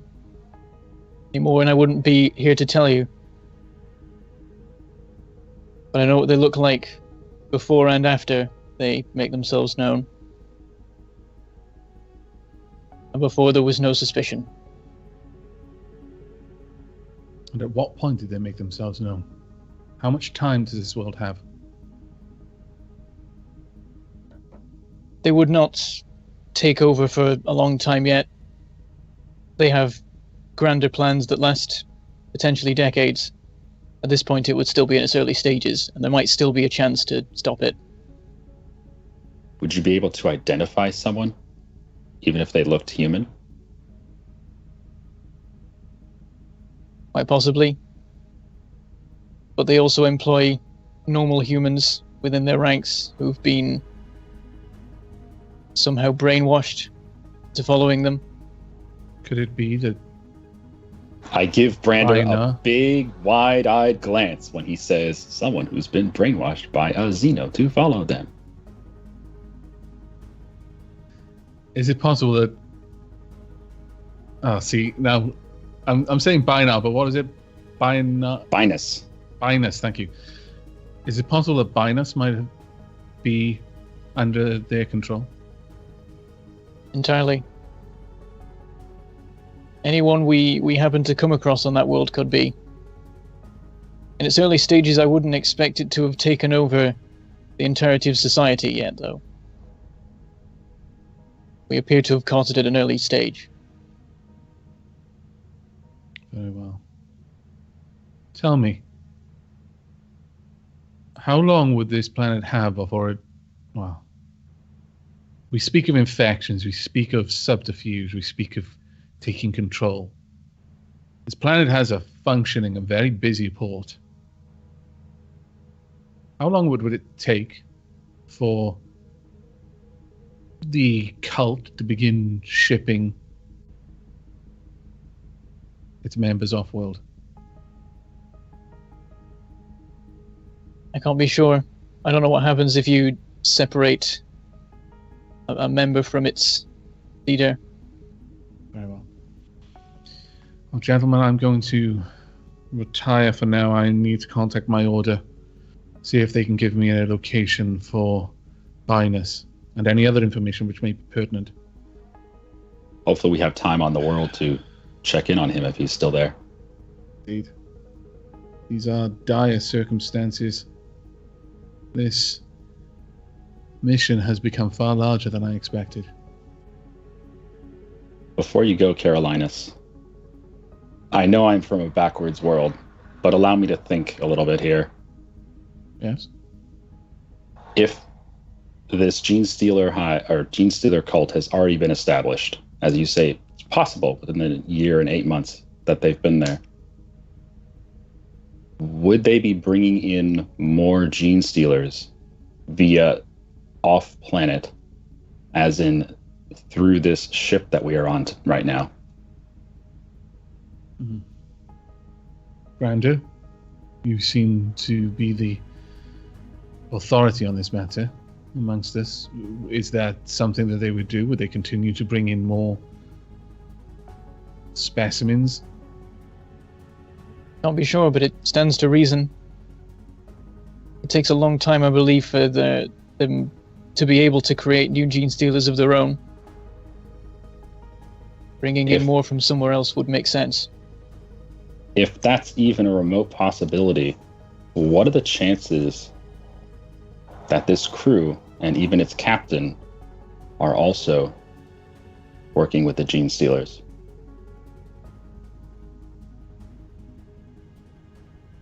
I think if that was the case, we'd already be dead. Silent. I don't think he'd be quite so cooperative if he was acting as part of the enemy retinue.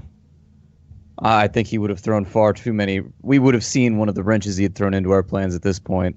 I've seen no reason to, especially given his connection to Ravon. I don't see any suspicion on him. He's perhaps just ignorant of what goes on in his ship. And to be fair, it is a large craft, but at worst, he's guilty of ignorance. I truly hope you are right. It does seem suspicious that a captain could be so ignorant of so much going on his own ship. What gives me faith in the situation is that in order for him to be so ignorant, so too would Ravon have to be that ignorant, because his connection with Ravon is strong. It's a thick connection, so for Ravon to vouch so much for someone who's such a liability seems unlikely to me. I mean, unless there's just something we don't know about. Well, Cassius, you've spent more time with the captain than any of us. I defer to your judgment on the nature of his character. At any rate, I'm going to retire. I can see no reason to delay my communication to my order. I'll report back as soon as I hear anything. And at that, I move to go. It's like the person at the business meeting. He's like, come on, finish. I really gotta pee. Mm-hmm. I really gotta pee, and my pee will stop the suffering of untold billions So are we on the okay world. to, with, you need to make a conversation, you need to check the memory core, you need to check the data crystal. With those in mind, are we okay to fast forward to Eridus Dire? Mm-hmm. Yes. Okay, so to contact your order and to ascertain stuff about Binus, you've got Peer Adeptus Mechanicus, haven't you? Do you mean... Boy, I would hope so. Common Adeptus Mechanicus. What do you mean? Oh, yeah, you might understand them with Peer. Yeah, you have the lore of them, don't you? Yeah. Since you're on Mechanicus, I'll give you an influence test at +10. This will be determine what information you get and how subtly you can do it. I'll also need to roll for your subtlety. 33 Nice. with a target of 51. Okay. I like how in the list of all of our rolls, we've had like 5 rolls that weren't Carolinus today. They're all Carolinus. I'm painfully aware of this, actually. Well, it's a Damn it. mechanical episode. Okay. If we had done the interrogation, it would have been even more, so don't worry about it. Yep. Caroline, so you get a response Make one roll. from your order, and it is a profile with an attached note. Megos Binus we should is say that- considered hereticus and should be targeted and brought down at any possibility of capture. Should death be an option too, death would be less preferable, but still required. He is to be prosecuted with extreme force and to be expunged.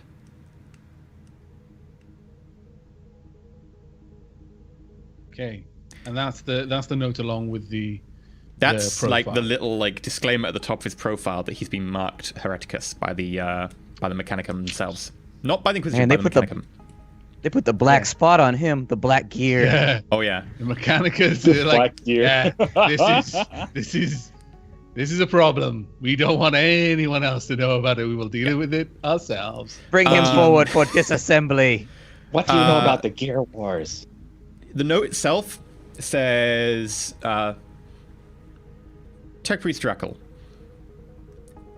It is worrying that you found note of Tech Priest Binus. He's been missing for quite some time. He is wanted for heresy, and his works are to be considered heretic and to be destroyed. His specialities are in biological and also computerlogical and compute and some cybernetic enhancements. His full profile is enclosed within. If you could share with us any details you have on him, we would like to also try and hunt him down and expunge him immediately.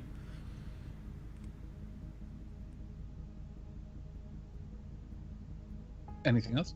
I don't think there's anything else.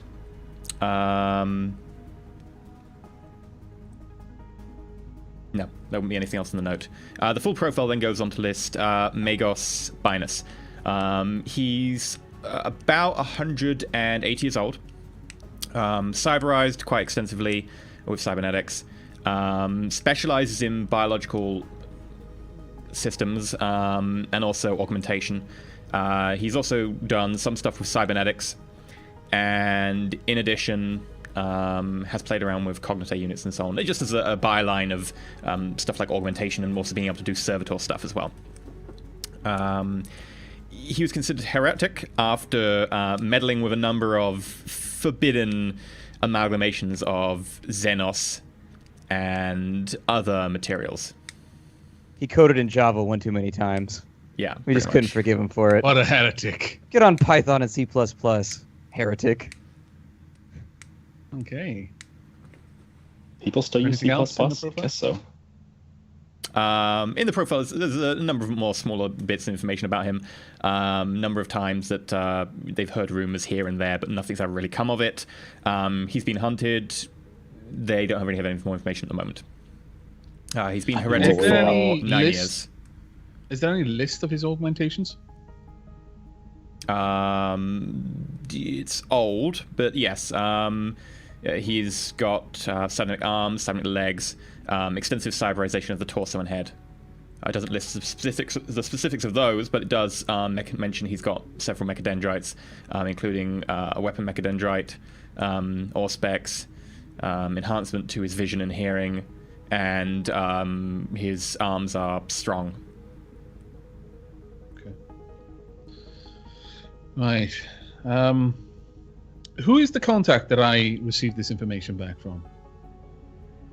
Is it someone that I would consider an ally, as in a personal ally? No, it would have been relayed to you by effectively one of your contacts would have pinged someone else who was much more important and would have relayed it back to you. The problem is I forgot what name I said in the first session, but it would be Subsector General. Where's the name? Phasio. There we go.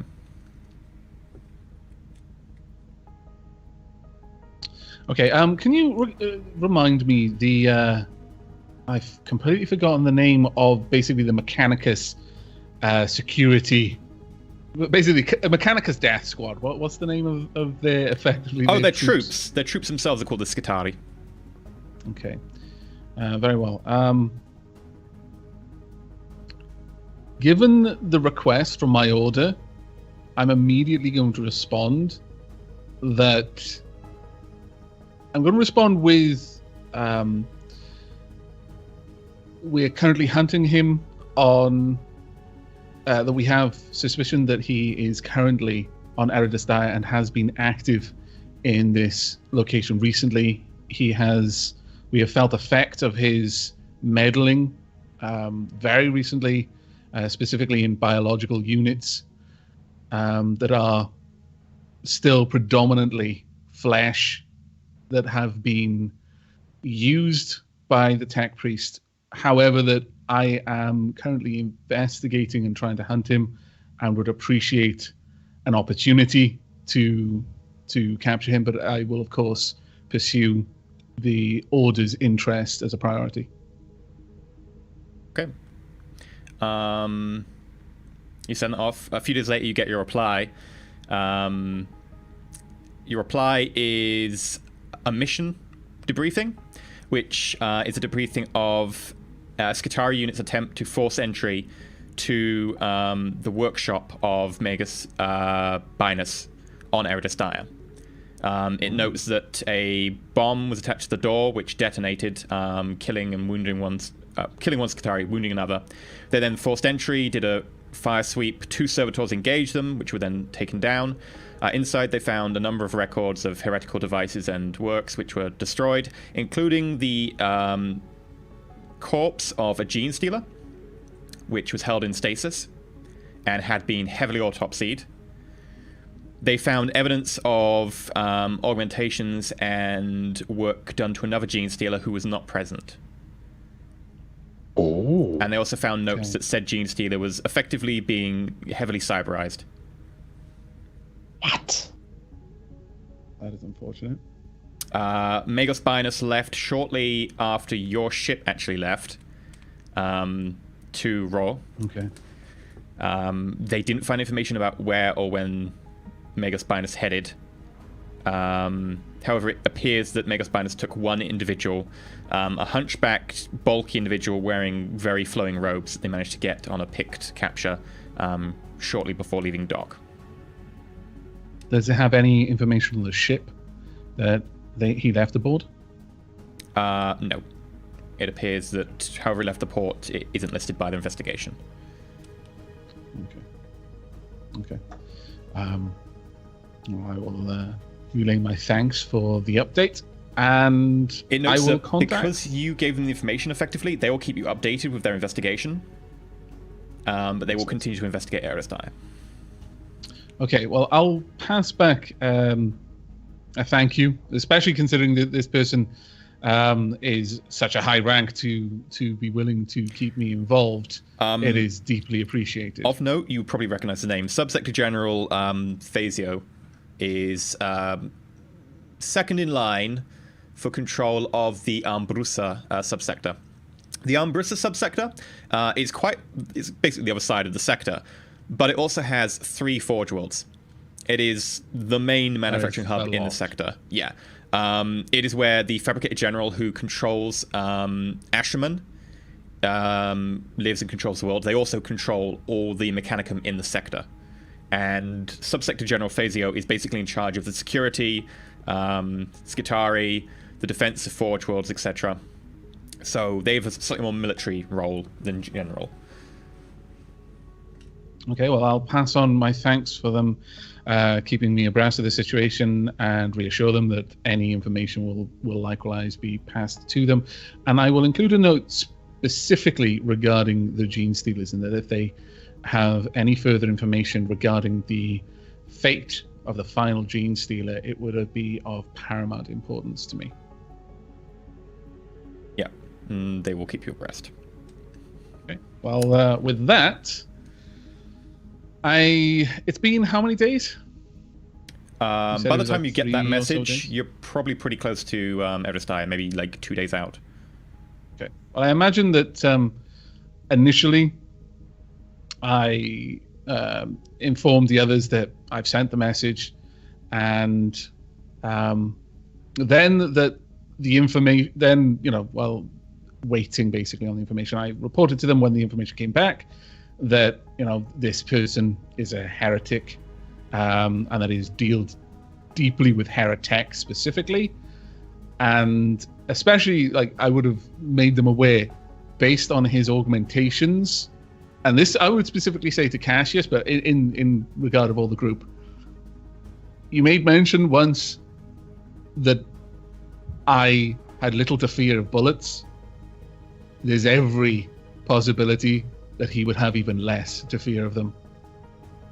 If we do have to engage, we will need extremely heavy ordnance. or it may be a very bloody battle. It would be very unlikely that we could subdue him peacefully. I heard Garrett got a new toy.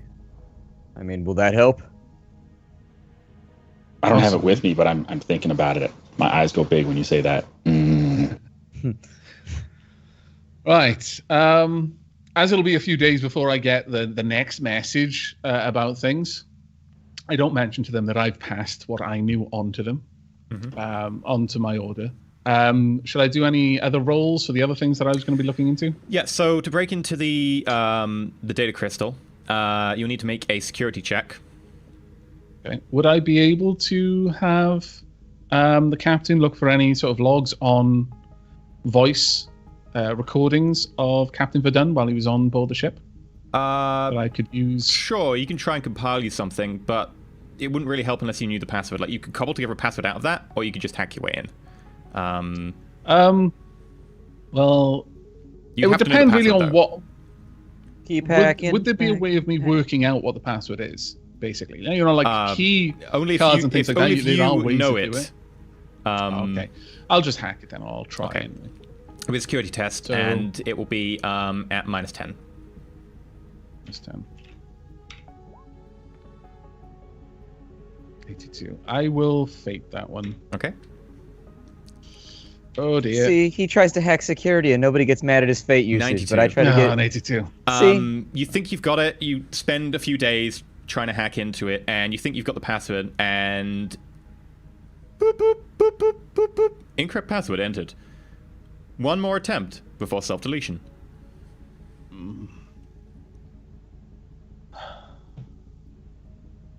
Would it be possible for me to look over the log, the black box from the Midnight Runner that we still have? There may be any kind of implication of passwords entered or any passwords changed or anything like that. Sure. You look over the log, the black box in the Midnight Runner. You can't find information on that. From what you can tell, it doesn't store passwords on there. Just effectively a log of effectively what happens on the ship, just in case the ship gets destroyed or something. Someone opened the garage door in space. Oops. Someone opened a door which had a gene stealer behind it. Yeah. I bet the password. What's Verdun's wife's name, and then the year that he was born in. That's probably their password. Chat says just send 500 million to Black Sun. We're good. Or if it's numerical, it's like almost always. I worked in IT. It's either like 852-654 or something like that. Password 123. 309. Yeah, there's like 5 different passwords that everybody uses. First, I'll ask the others. Do I have your agreement to try this? Actually, has the captain got any... he's a rogue trader, just it's worth a shot. Does he happen to have any devices on board that may aid this in some way? I asked He Cassius hates to this ask. question. I can tell from his face. Such a thing would be a highly illegal device if one would have it on board, Carolinus. I'm looking over at Garrett. I'm sure none of us on board have such an item. No. Hey, Garrett. How about I show you what all of the things that you missed while poking around in that head?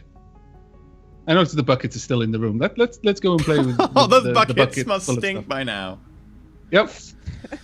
Are we still in the Servitors room? Because that's where the buckets are. No, I'm telling him to come with me. Let's go poke around with bits. Sure. Lead the way. Okay. And I leave with Garrett. I spend some time showing him bits.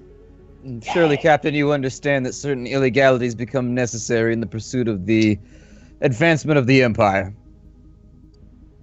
Cassius, If I could coax... make a charm test at +20. +30. Yay. You kind of get somewhere. He with you. loves me. This guy just gives me whatever I want. Oh, what is that, Aavak? 76. You need to 75. I'm going to fate that to automatically succeed, I guess. There you go. Okay. That's the spirit. I'm so glad you still have a fate, because if you Is- used up your last fate before, I would Honestly. So apparently, since we're going to do a delegation every time I use my fate, is everybody pleased with my fate usage this time around? Yes, Use actually, it. as it happens, yeah. You don't have to ask permission to use fate. Come on. Maybe I want Lasari to be part of my spy network. Like, who's going to snitch on the captain except for the person closest to him, you know? Like, I'm developing things here. Seduction. It's all part of the espionage process. You can dress it up however you want, but we all know your dick is in that box. No, the point here is to undress it, not to dress it up. Well, So Cassius, I understand what you mean. Just 1 second. I feel like a drink. He walks over to the drink cabinet. He opens it. He then opens another panel at the back. Pulls something out, which looks like a bit like a data crystal, but it's basically a female to male adapter on the data crystal. So you plug it into a data crystal slot, and then you plug the data crystal into that. He goes over to the desk, plugs that in, plugs the data crystal in, types a few commands in, and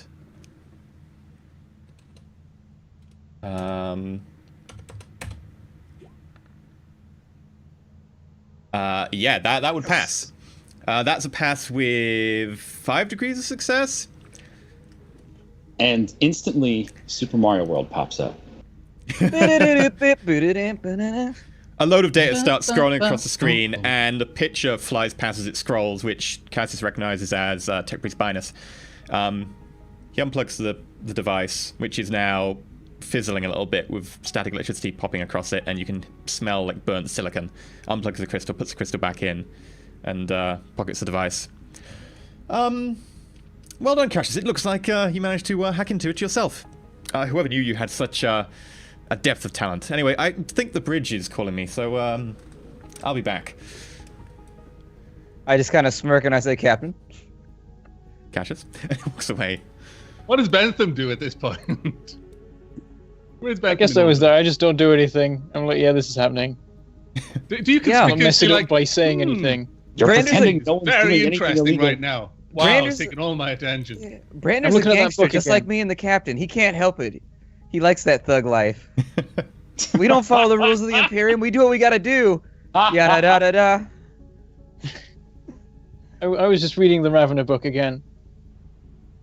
Brandon, make Well, all this has been going on. make a I've scrutiny just check. been Oh, showing goddammit.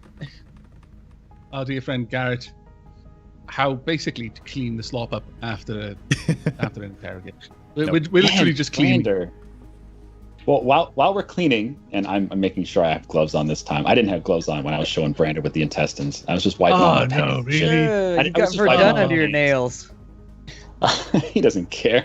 Honestly, it can But you take should. days for the smell of that stuff to come out of your skin. Trust me, it's so bad. Well, now you have to deal with that smell. It's a wonderful smell, of course. And I'm going to be talking with Carolinus. We were supposed to have this talk earlier, but we just never got around to it. Someone got their neck stabbed with a fork, you know? It happens. I'm going to bring up the whole thing with Mr. Monkey Man. I'm going to say, Carolinus, I know you're upset what happened down on Row. I am as well.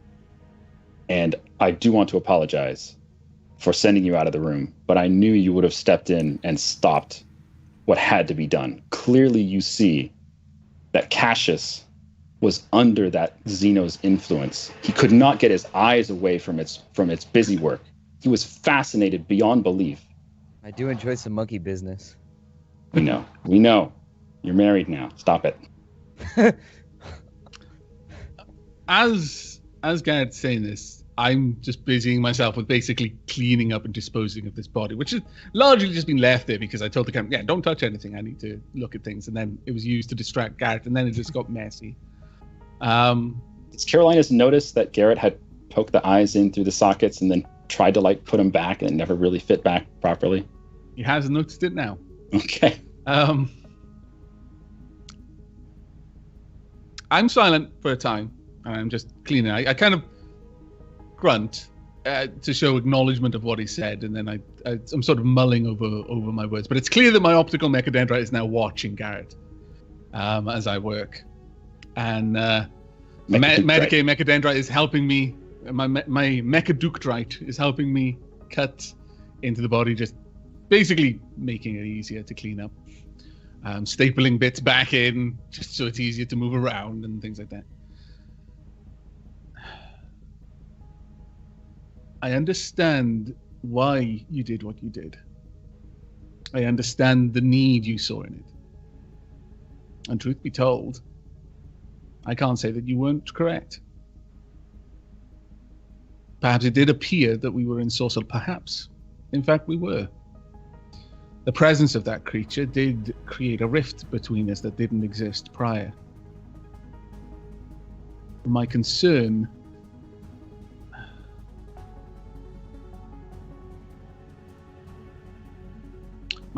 is largely where that will end.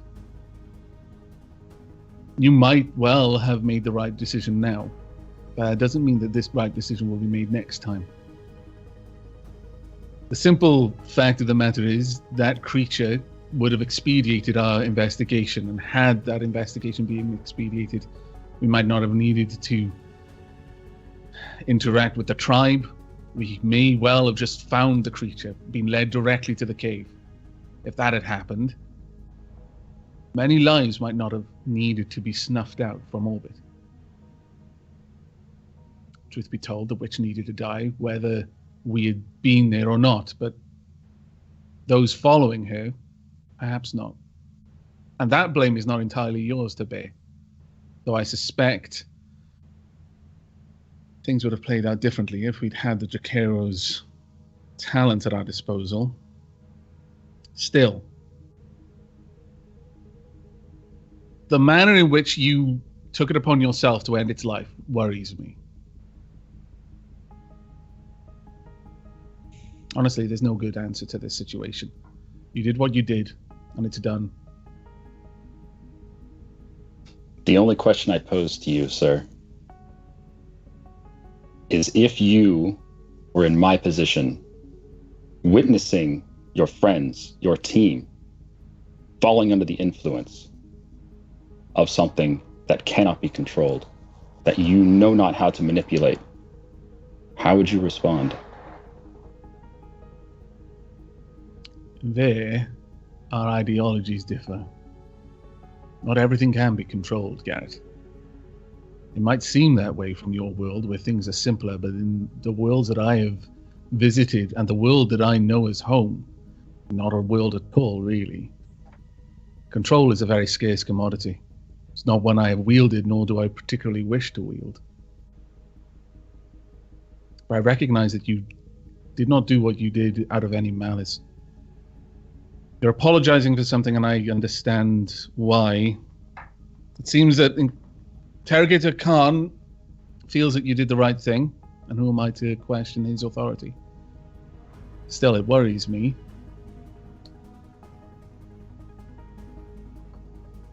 It has created a rift, but you've made an attempt to seal it, and for that I am appreciative.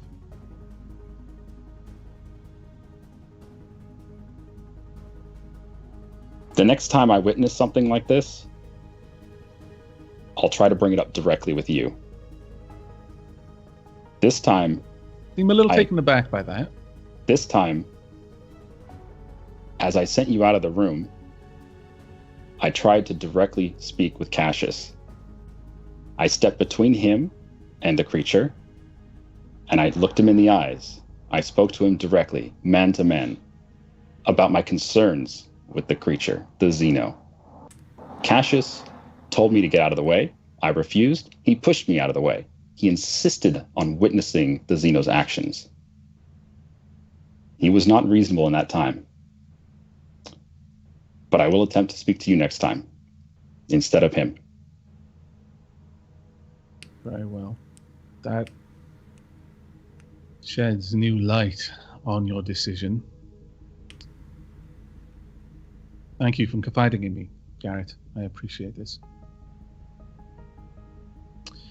We're done here, though. We should return to the group. And I'm not actually done at all. I've just basically had my fill of stitching this thing back up. It's still mostly gore. There's a couple of servitors nearby who've gone to clean it up and then been told to stop, and they're like... Yeah. As we're heading out, if I see any servitors, I tell them, go clean up that room. Exactly. Servitors have stopped mid trying to go clean it up, but have stopped because you've told them to, like, a few days ago. Now start cleaning it up with gusto. They don't care. They don't care about the smell. Yeah, you head back to the room. Flesh is weak. When you get Metal is back, you wonderful. find Cassius and Branda looking over some information. Just a question out of character here. If the servitors don't care about the smell, then how do they know what the people want it to smell like? They're like, it smells fine. It smells like piss and shit in here. Great, we're good. Well, they have a sense of just smell, told but it's them- not connected to like their like pleasure parts of their brain. They know what a smell is, but they don't relate that to liking and disliking. We want every room just to smell like Old Spice swagger. That's what we want every single room to smell like. They've got little dispensers on their shoulders, and they just walk around spraying it everywhere. God, my roommate got some body wash like that, and it's just so bad. It smells so much. Oh. And they always have like the dumbest, like most forced masculine names ever too. They're always like Wolf Bear, Cut Stabber. It's just like, do people really? Yeah, Do people I really hope like? it was Cut Stabber, because the alternative that could have been, and I misheard, is even worse. You remember that meme from like, I don't know, 1999 or 2000 with this like short, derpy guy with these giant, super thick glasses, and he's got a big old dumb grin on his face, and it says "Cunt Destroyer." Oh dear. That wasn't what I said. I said Cut Stabber. I know. Oh dear. Anyway, cracks me you up. get back to the cigar room, And and I find Cassius holographic just information's there. discussing this thing about deodorant with Brandon. I'm like, should I come back, guys? Is this an inopportune moment? I've got a look of Cassius save. playing Oh, a man. lullaby to Branda on his xylophone abs. When I see Carolinus come in, I say, it appears as though Brander and I have a wealth of technological use skill that we have stumbled upon. Here's your crystal. I feign surprise, but I take it and move to use it with the sort of practiced ease of someone who expected exactly this at the moment I walked in. And I was actually very eager to find this. But, wonderful. I'll have to remember to have you deal with all of the security systems in the future. I Glad just to go be of wide-eyed. service. I just go wide-eyed and I go, impressive. Okay, I insert the crystal and we have a quick gander at it. Okay. The information on the crystal basically consists of a number of dealings that have happened between Captain Verdun and Magus Binus. Several occasions, he's procured certain aliens through Verdun. Is information on times that they discussed, transactions, payments, items that you want to procure, including the 3 gene stealers. Is pictures of him. There's some pictures of him taken with what seems to be a long lens from further away, of Verdun talking to Binus. It would appear that this is his fail-safe just in case of blackmail. Does it have any information on locations other than Eridus Dyer that they have met and that they've had dealings? Any contacts, secondary or tertiary contacts that they have moved through? Any kind of leads, any names, any places? No, their only meetings were anything. Eridus Dyer shipping those 3 gene stealers. It does mention that Magos Binus also did some work on the Midnight Runner as payment for the first gene stealer, and also did a little bit of work here and there installing the cages and so on for the containment.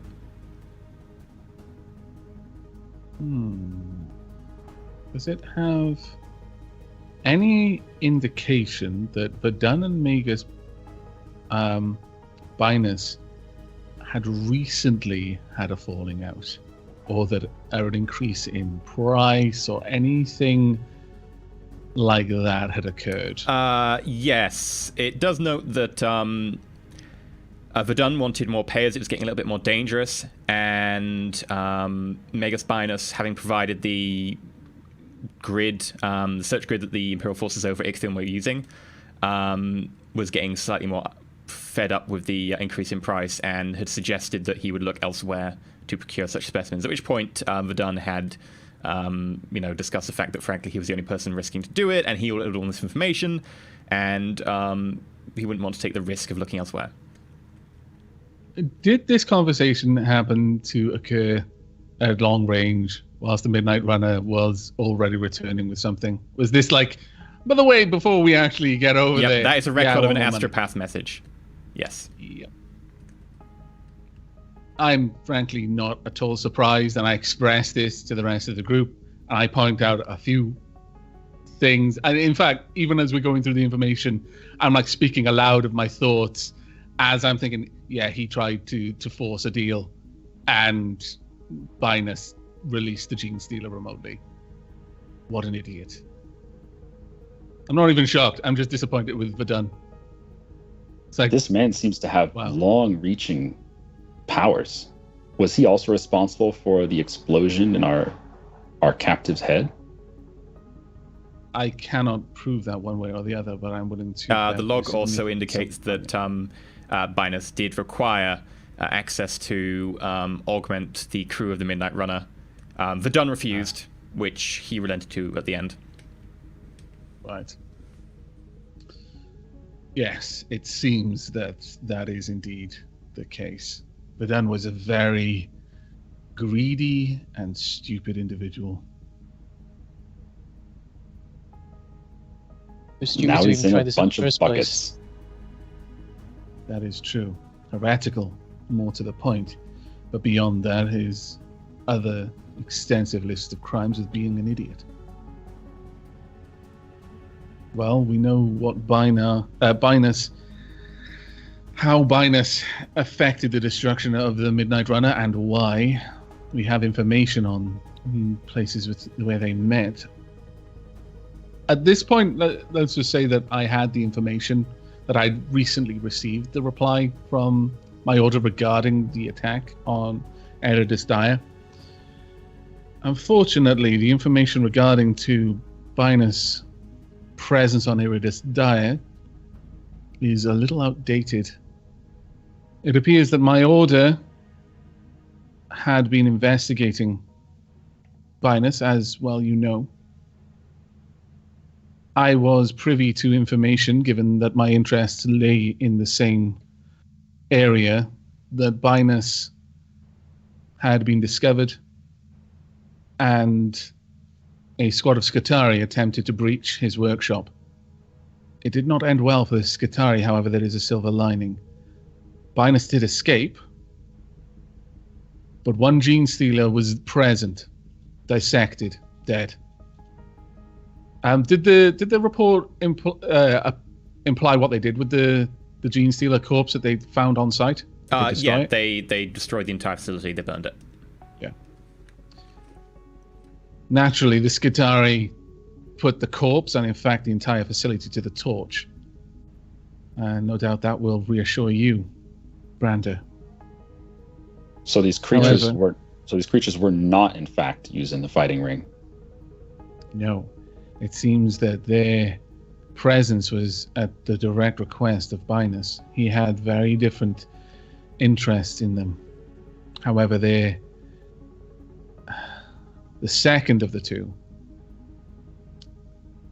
there's evidence that it was part of an experiment. That Binus may have used the first to discover the anatomy, intricacies of their particular species, and the second was being experimented on. There are records of heavy cybernetic modification. However, they did not find it at the facility. Sounds like we've got another hunt on our hands. Was there any indication of the information on where it went? He went off-world with a hunched figure, didn't he? Yeah. Yeah. The creature itself, they have no particular knowledge of. However, they have glimpsed footage of Binus exiting Eredis Dire. They do not know upon which ship or where he was headed. That may be something that we can discover ourselves. I have a rough timestamp of his flight from the planet. He left... Oh, go ahead. Is this going to require me to speak with Valoran again? I'd like to follow up and see what happened to him. I do believe we should visit the scriptorium again. Yes. Binus left with a hunched figure. spatterings of images difficult to ascertain. This could be a companion. It could be a slave. It could be something else. And I'm looking directly at Brander at this point. Do you think he managed to train it? Pain can be a surprisingly keen motivator. And I have very little doubt that having taken apart one gene stealer, he would know more about it than Brander does. Significantly more. He could probably make one of them dance to any tune he particularly desired. He was quite a resourceful man. But do you believe he'd be able to make it into this hunched figure that went traveling with him? I could quite easily take your arms off, or anyone else's.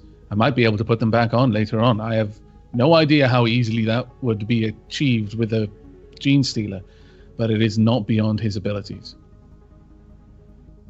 We don't know how he was augmented. That was not in the information that I was given. It could be that he's found some way to control it through augmentation. It's quite possible that he could reconfigure its limbs or any other part of it. I can only hope that if he's done so, he's neutralized any ability it has to procreate. But I can't guarantee that. Or what purpose he has for such a creature. Regardless of the case, this is fairly high heresy. This needs to be handled. It does, but perhaps Aridus Dire is no longer in the firing line. And let's go down and we'll go to the Chroniclarium and figure out where he might have gone with the ship and the hunched figure. And perhaps that gives us another lead, although I doubt that we have time to travel through the warp without having to go after Khan's errand. So now that he's left the planet, it might be best if we just go after what we've been assigned to.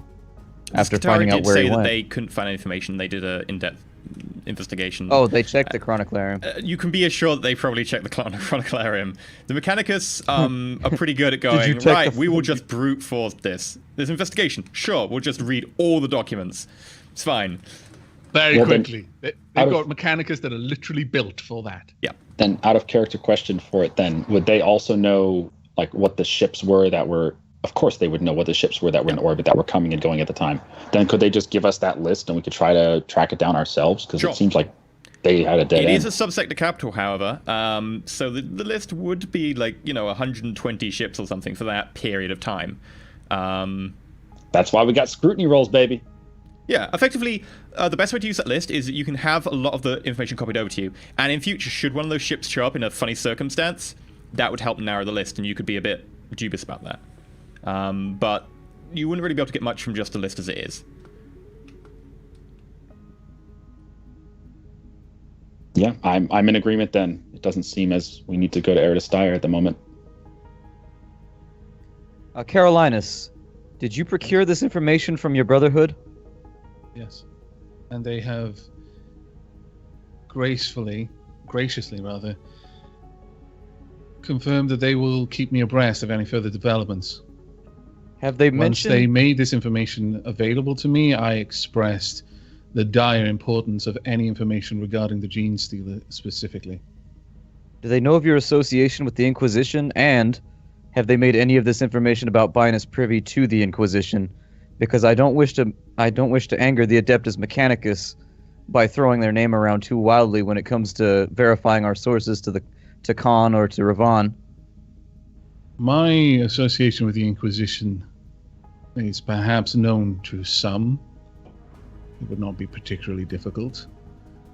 Mechanicus has many avenues to gather information, but I have not made it expressly known to them now. The phrasing of the way that Subsecretary General Phasio put the information to you suggested that he thought that you were someone who would want to be kept abreast or should be kept abreast. You'd suspect he probably knew you were working with the Inquisition, especially because you did... I expressed this to Cassius, specifically that I impress upon him how important this person is and that they decided to keep me abreast of it.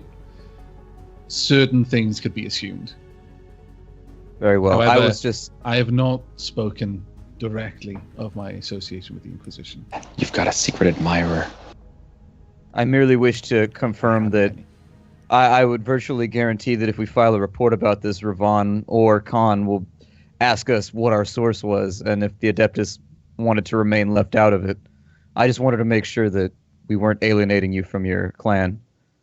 Perhaps the best way to handle it then would be to let Carolinus inform Khan. I will be honest. He is, of course, my superior. I gleaned this information through various avenues that I have with the Adeptus Mechanicus. The information was passed along to me through those. If he requires any further information, I will, of course, offer it willingly. What I meant was that instead of any of us three sending the information, that if it comes from you, then you would have the privacy to speak with him personally. That is very generous of you. I thank you. Okay, so you're going to go straight past Eridestai and immediately divert on.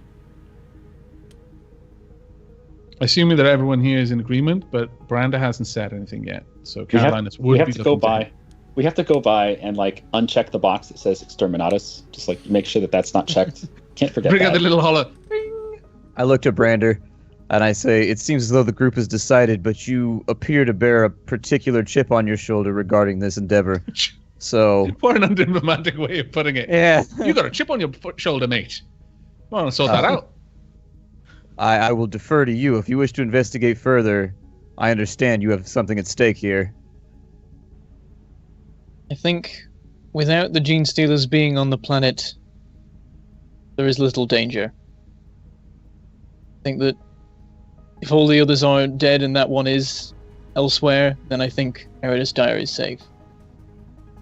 Very well.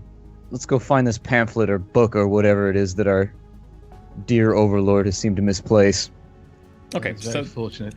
Cassius, perhaps you can signal our receipt of the mission from Interrogator Khan, and that we are going to afford it our full and undivided attention. Consider it done. I cast a glance over at Carolinus, just whisper, "Ruinous powers?" Well, the second you said the book was called the Book of the Four, like out of character, I was like, what's going on right here? Yep. I mean, you do have knowledge warp, so... But you said that didn't count before, like, in, like, the first episode or whatever, you said that, like, that would encompass the knowledge of how the warp works and stuff like that, but it wouldn't allow me to be like, oh, I know stuff about Tzeentch right now, because even to Psyker, you wouldn't know, that would like, be protected information. You might not know stuff directly about Tzeentch because it's not forbidden. Oh, it's forbidden. You might know that. It'd be like a case of testing. You would know that the ruinous powers exist. You would know effectively that they're like maybe 4 aspects possibly. The rest Would of that I stuff have would the be same knowledge since I've got forbidden warp Yes. as well? Yes, you would have. You want to have a super awesome tea party and talk about the ruinous powers? As it happens, no. I like the fact that I'm only slightly corrupt thanks to your psychic influence. I want to keep it as low as possible. I want to talk about the gracious gifts of Papa Nurgle. That's all that I want to talk about is what he wants to give you and how he wants to help you. Captain Valentine just vents the air in this room into space and you will die. That's how... is literally why no one wants to have any crazy monkey sex with you. He's Space Santa Claus, but with AIDS and diseases. He's not Space Santa Claus. You wonder why like the Servitors are spraying deodorant on you, Cassius. It's because you've nurgled too much. It's not actually deodorant, it's disinfectant. It's really strong. Caustic stuff. It's going through your clothes. Holy bleach. Holy bleach. So the book was shipped out and was then contained in a full-on batch of books going from Xmas Pandara to Cypria Copia. It went to a library called the Library of the Emperor's Divine Light. Most of the libraries on Cypria are named Library of the Emperors and then a certain aspect. So it's shortened to Light, colloquially. So the Library of Light. But the full name is the Library of the Emperor's Divine Light. It was contained inside a shipment of books, the shipment of which was 27A. And was received approximately 2 weeks ago by the time you get there. It takes you about another 6 days to get there. Favorable warp tides allow you to get there relatively quick. And you have to say goodbye to Valentine, as Valentine has other places to go unless you need to keep his services. Before we go, though, I am going to corner Valentine and just thank him so much for that Norian wine and ask him if he had another bottle, because I kind of went through it already. Man, the alcohol. I'm going. I would give you a gift, but I'd rather one myself, honestly. So let me just stop you there. I've taken the liberty of having the servitors include an extra 2 bottles in your luggage. Oh, you, sir, are a saint. My man. Don't worry, it's the good stuff. If you ever need a favor, just ask. I am your Norian. I'll bear that in mind. Yeah, that's gonna come back to haunt us later. Yeah, I was just thinking. Oh no. Oh, hey, Like hey, 5 Garrett, shoot Cassius in his sleep. Okay, here's your wine. No, he's got my token. He's allied with my family now. He's allied. Yeah. Can't shoot me. But he said he gave you the black token. That was an unfortunate turn. Yeah. Although that would have been very interesting for storyline That'd be a purposes. very Oh, funny yes. turn. That would have been. That would have been an I thought he oh was gonna- shit moment. I thought he was going to table flip. That was going to be And fantastic. save this for the after show. Now. Garrett, yeah, he shakes your hand, and you get Paul the Lander. Next in line comes Carolinus. Carolinus. I have to thank you for going through the servitors. I've taken the liberty of removing their memory cores and having them contained aboard your shuttle. I'm sure I'll find replacements from someone who isn't as touched as the person we had working on them last time. I can only offer my deepest regret that one of my order has inconvenienced you in such a way. Well, don't worry. I can only offer my deepest regrets that another trader has inconvenienced the Imperium in such a way, and you've had to go and hunt them down. And of course, remove my midshipman. So, bads on both sides, I believe. It was a pleasure meeting you, Captain. A rare Pleasure meeting you, Carolinus. And I've taken the liberty of including a bottle of Aavak on board. I did see you drinking one earlier. And I've also included a certain little bit of a special thing that I tend to get from the priesthood, which you might find of interest. Thank you very much, Captain. It's always a pleasure I'm to meet a clearly talkative member. intrigued. And my mechadendrites are kind of reacting a little bit more, Okay. like they're perky and like slithering around in the air. He clasps you by the hand. And I make a great effort not to crush his. An effort I don't really afford many other people. you note you can't. Oh, I'm not even trying. How would I note I can't? Because he gives you a little firm squeeze of his hand on your arm. And I you know- feel my metallic knuckles go. I knew that you it's statted rather him. tight. He gives you a wink, and then pats you on the shoulder. As you get aboard, by the way, you look through your luggage, and you find that in addition to the bottle of Aavak, is 1 dose of sacred unguents. Ooh, Wow. that is actually pretty awesome. Wow. He moves on to What a Brenda. guy. Yeah. I'll make the Aquila and bow. Now, Brenda, is there anything I can do for you? I notice your accent seems a little bit familiar. Really? Yeah, he's from York.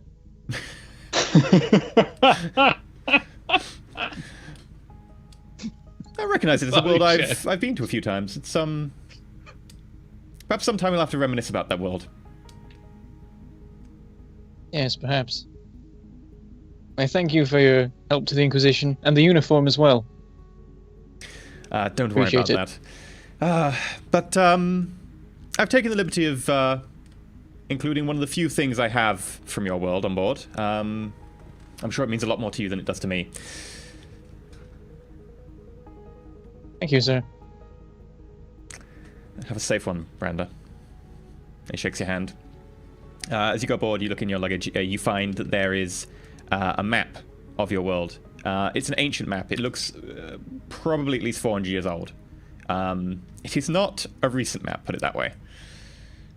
It's relatively recent in terms of Imperial Standard, but it's been updated a few times since. But it does show your world as it once was. I take a while to And look there's at no it. more Constant journey. reminder of your failure. Yeah, on the back is LUL, all caps. God, you guys are horrible. The extermination of an entire people reduced into 3 words, mocking. Oh, Cassius. He goes up to you and goes, Cassius. Ah. He gives you a big bear hug. Well, I've only got 2 cigars left from your world. They are yours. Much appreciated. Would it be possible, as a final favor, I need to get a message to my father, but it can't be through official channels. It needs to arrive without anyone other than him receiving it. Would that be something you could help me with? Anything for a friend of the family? He smiles and taps the little shell token that you've given him. A coral token. sorry.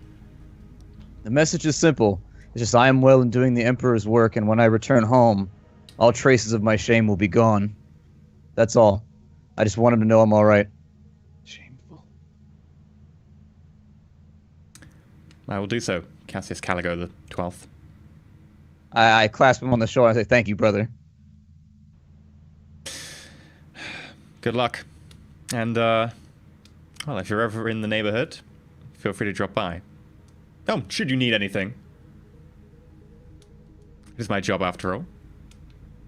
Absolutely. I turn to walk away, but for a moment I flip back around and I say, oh yeah, give Lasari my final regards. It's unfortunate I couldn't say goodbye. I knew he could not leave without doing that. You have to! I've been putting all this work and all this fate.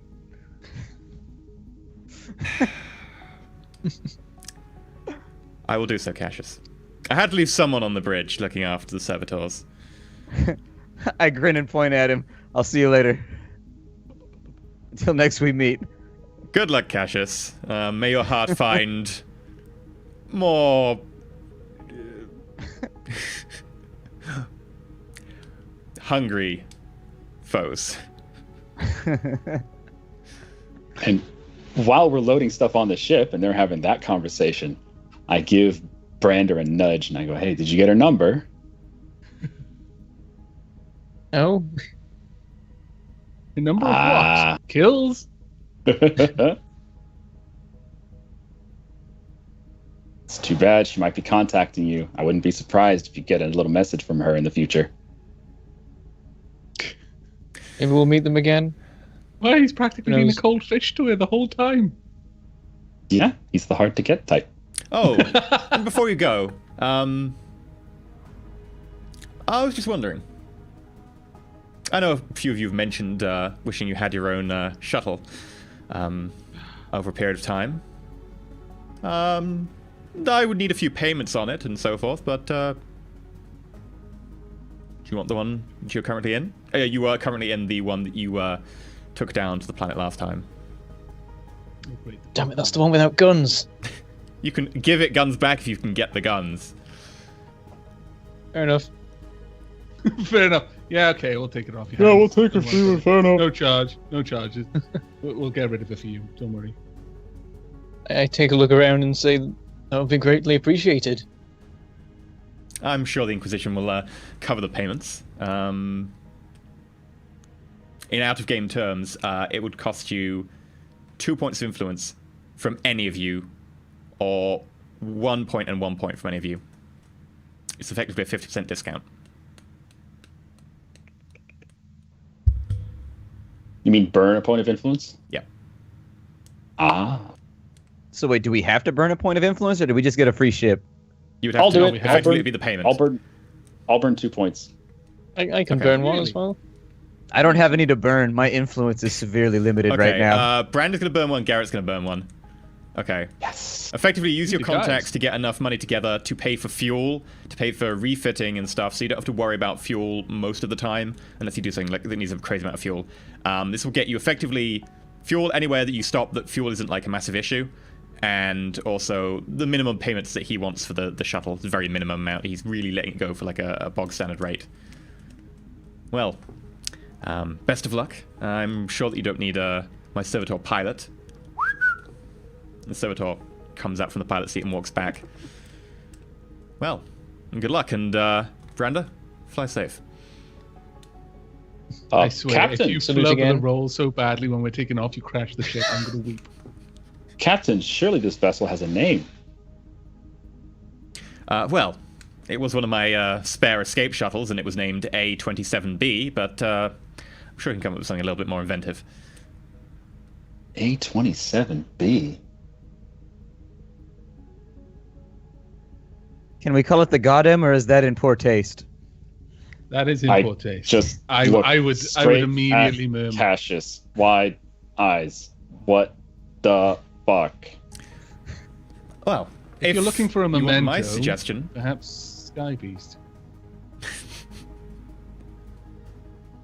Sky Beast! very well. He beckons over to a couple of servitors who run forwards. Quickly just put the name on the side. And they just get a spray can, get a little, like, tiny little blade and a stencil.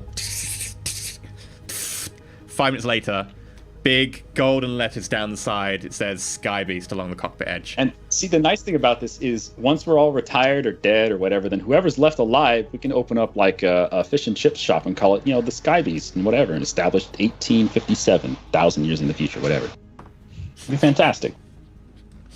Okay. And, It'll be like tourists coming up and say, Cinco! Cassius special catch of the day!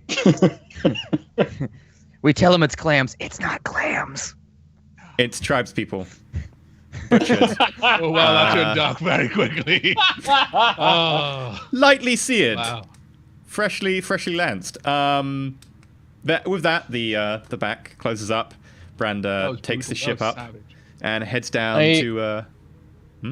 After the door shuts, I take a while to sort of stand about and look around and put my hand on one of the walls, and then I get down into the seat, adjust it a bit, and as we set off for the first time in a good long while, he has a huge grin on his face.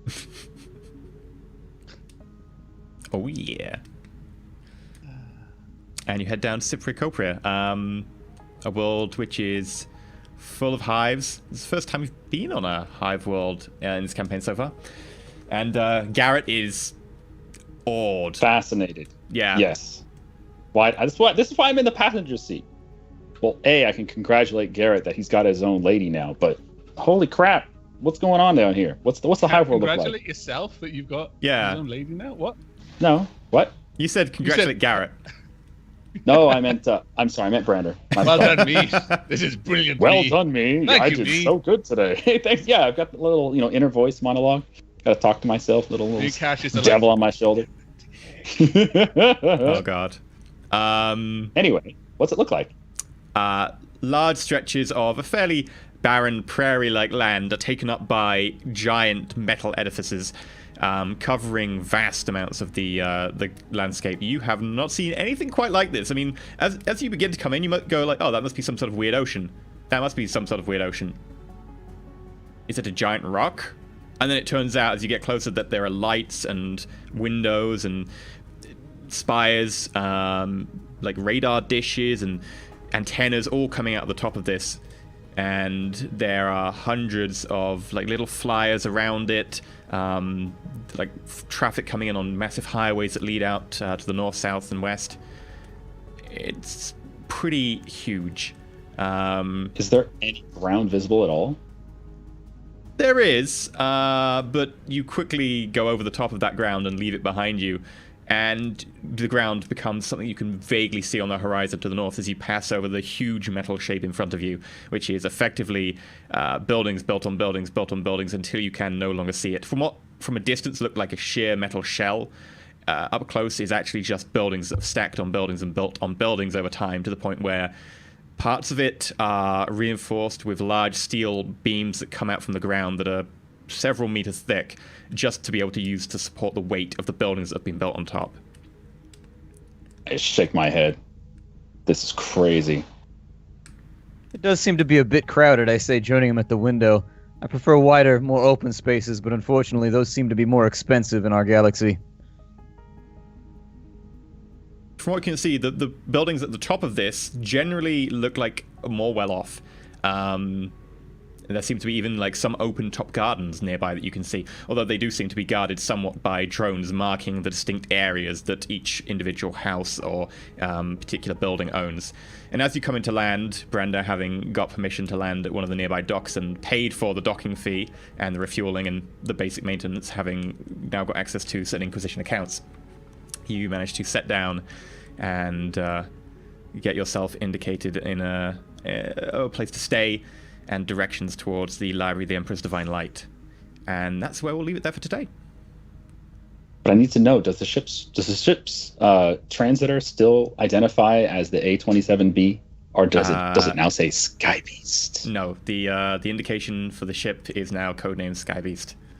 Yes! Codename Sky Beast. Sky Beast, come in, Sky Beast. Codename Sky Beast. Sky Beast, you're too low. Pull up, Sky Beast. But we can't be that we can't be that noticeable. We got to be like, I don't know, a Sky Beast taco truck or something, just so people won't think too much. That's why we're painting it purple, because the purple ones are sneakiest. Nobody will ever see us coming. The whole thing's just gonna be purple. Because Gork and Mork wills it. Yeah, vote Xenos, by the way, because then we might fight orcs, and that'll lead to all kinds of hilarity between me and Everyone is now vote Xenos. There's Vote no. Xenos. I think Aavak No one cares about heretics else. or demons. Vote Malice, I'm because actually then you still can make here. them fight demons. I think Aavak wanted heretics.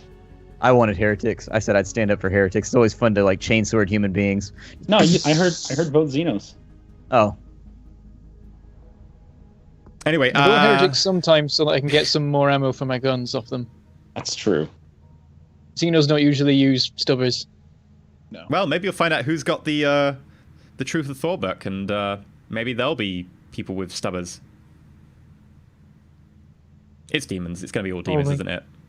Like demonettes. It's gonna be no, not demonettes. They're hard. They're scary. Okay, bloodletters then. It's fine. Don't lie. We all know the Cassius wouldn't be able to resist. He's shown his true colors. There's a distinct chance that a fall to chaos might happen. They are demons. Like, can I choose to fail a willpower check? Well, if that's the way it's gonna go. They say to go out doing what you love. Not Oh, dear, striking dear. out today. But yeah, so go check out the Patreon. I'm looking forward to doing D&D. Since this session was mostly a wrap-up of the other sessions, perhaps we'll even talk about it in the post-show. So do go check out the Patreon. I really want to play D&D. Also, go check out everyone's channel. And yeah, well, Aavak, Carolina, so what will you be doing on your channel, and where can people find you? I am on YouTube /Aavak, on Twitch /Aavak, and on Twitter as displayed on this beautiful overlay that he crafted. That he had several Forge Worlds dedicated to for decades. I mean, the sum of human lives that this overlay cost is Millions of Forge Word children just Yep. working their fingers to the nub. I mean, the skull down there on the R, like, we had to try about 200 before we found one that fit just right. Bring in another prisoner. Blam. And only No, child that was skulls not the would right fit. shape. Bring in Okay. another one. Right. Blam. Actually, but Well- because it's not got particularly flared cheekbones, like, it probably would be more of a child skull. At the moment, I'm currently playing Stardew Valley on YouTube. I'm also playing Halcyon 6, which is going better than I expected. I thought I was going to lose by now, but I'm still going. I'm not going to say strong, but I'm not dead yet, at the very least. Also playing a little bit of Rogue Wizards, and coming towards the end of Act 3, being in mind they're only 4 acts in Zombie Night Terror as well, which is pretty cool. And I've got a couple of collabs going as well in the form of Divinity Original Sin 2 and Terraria. Sweet. Busy Aavak.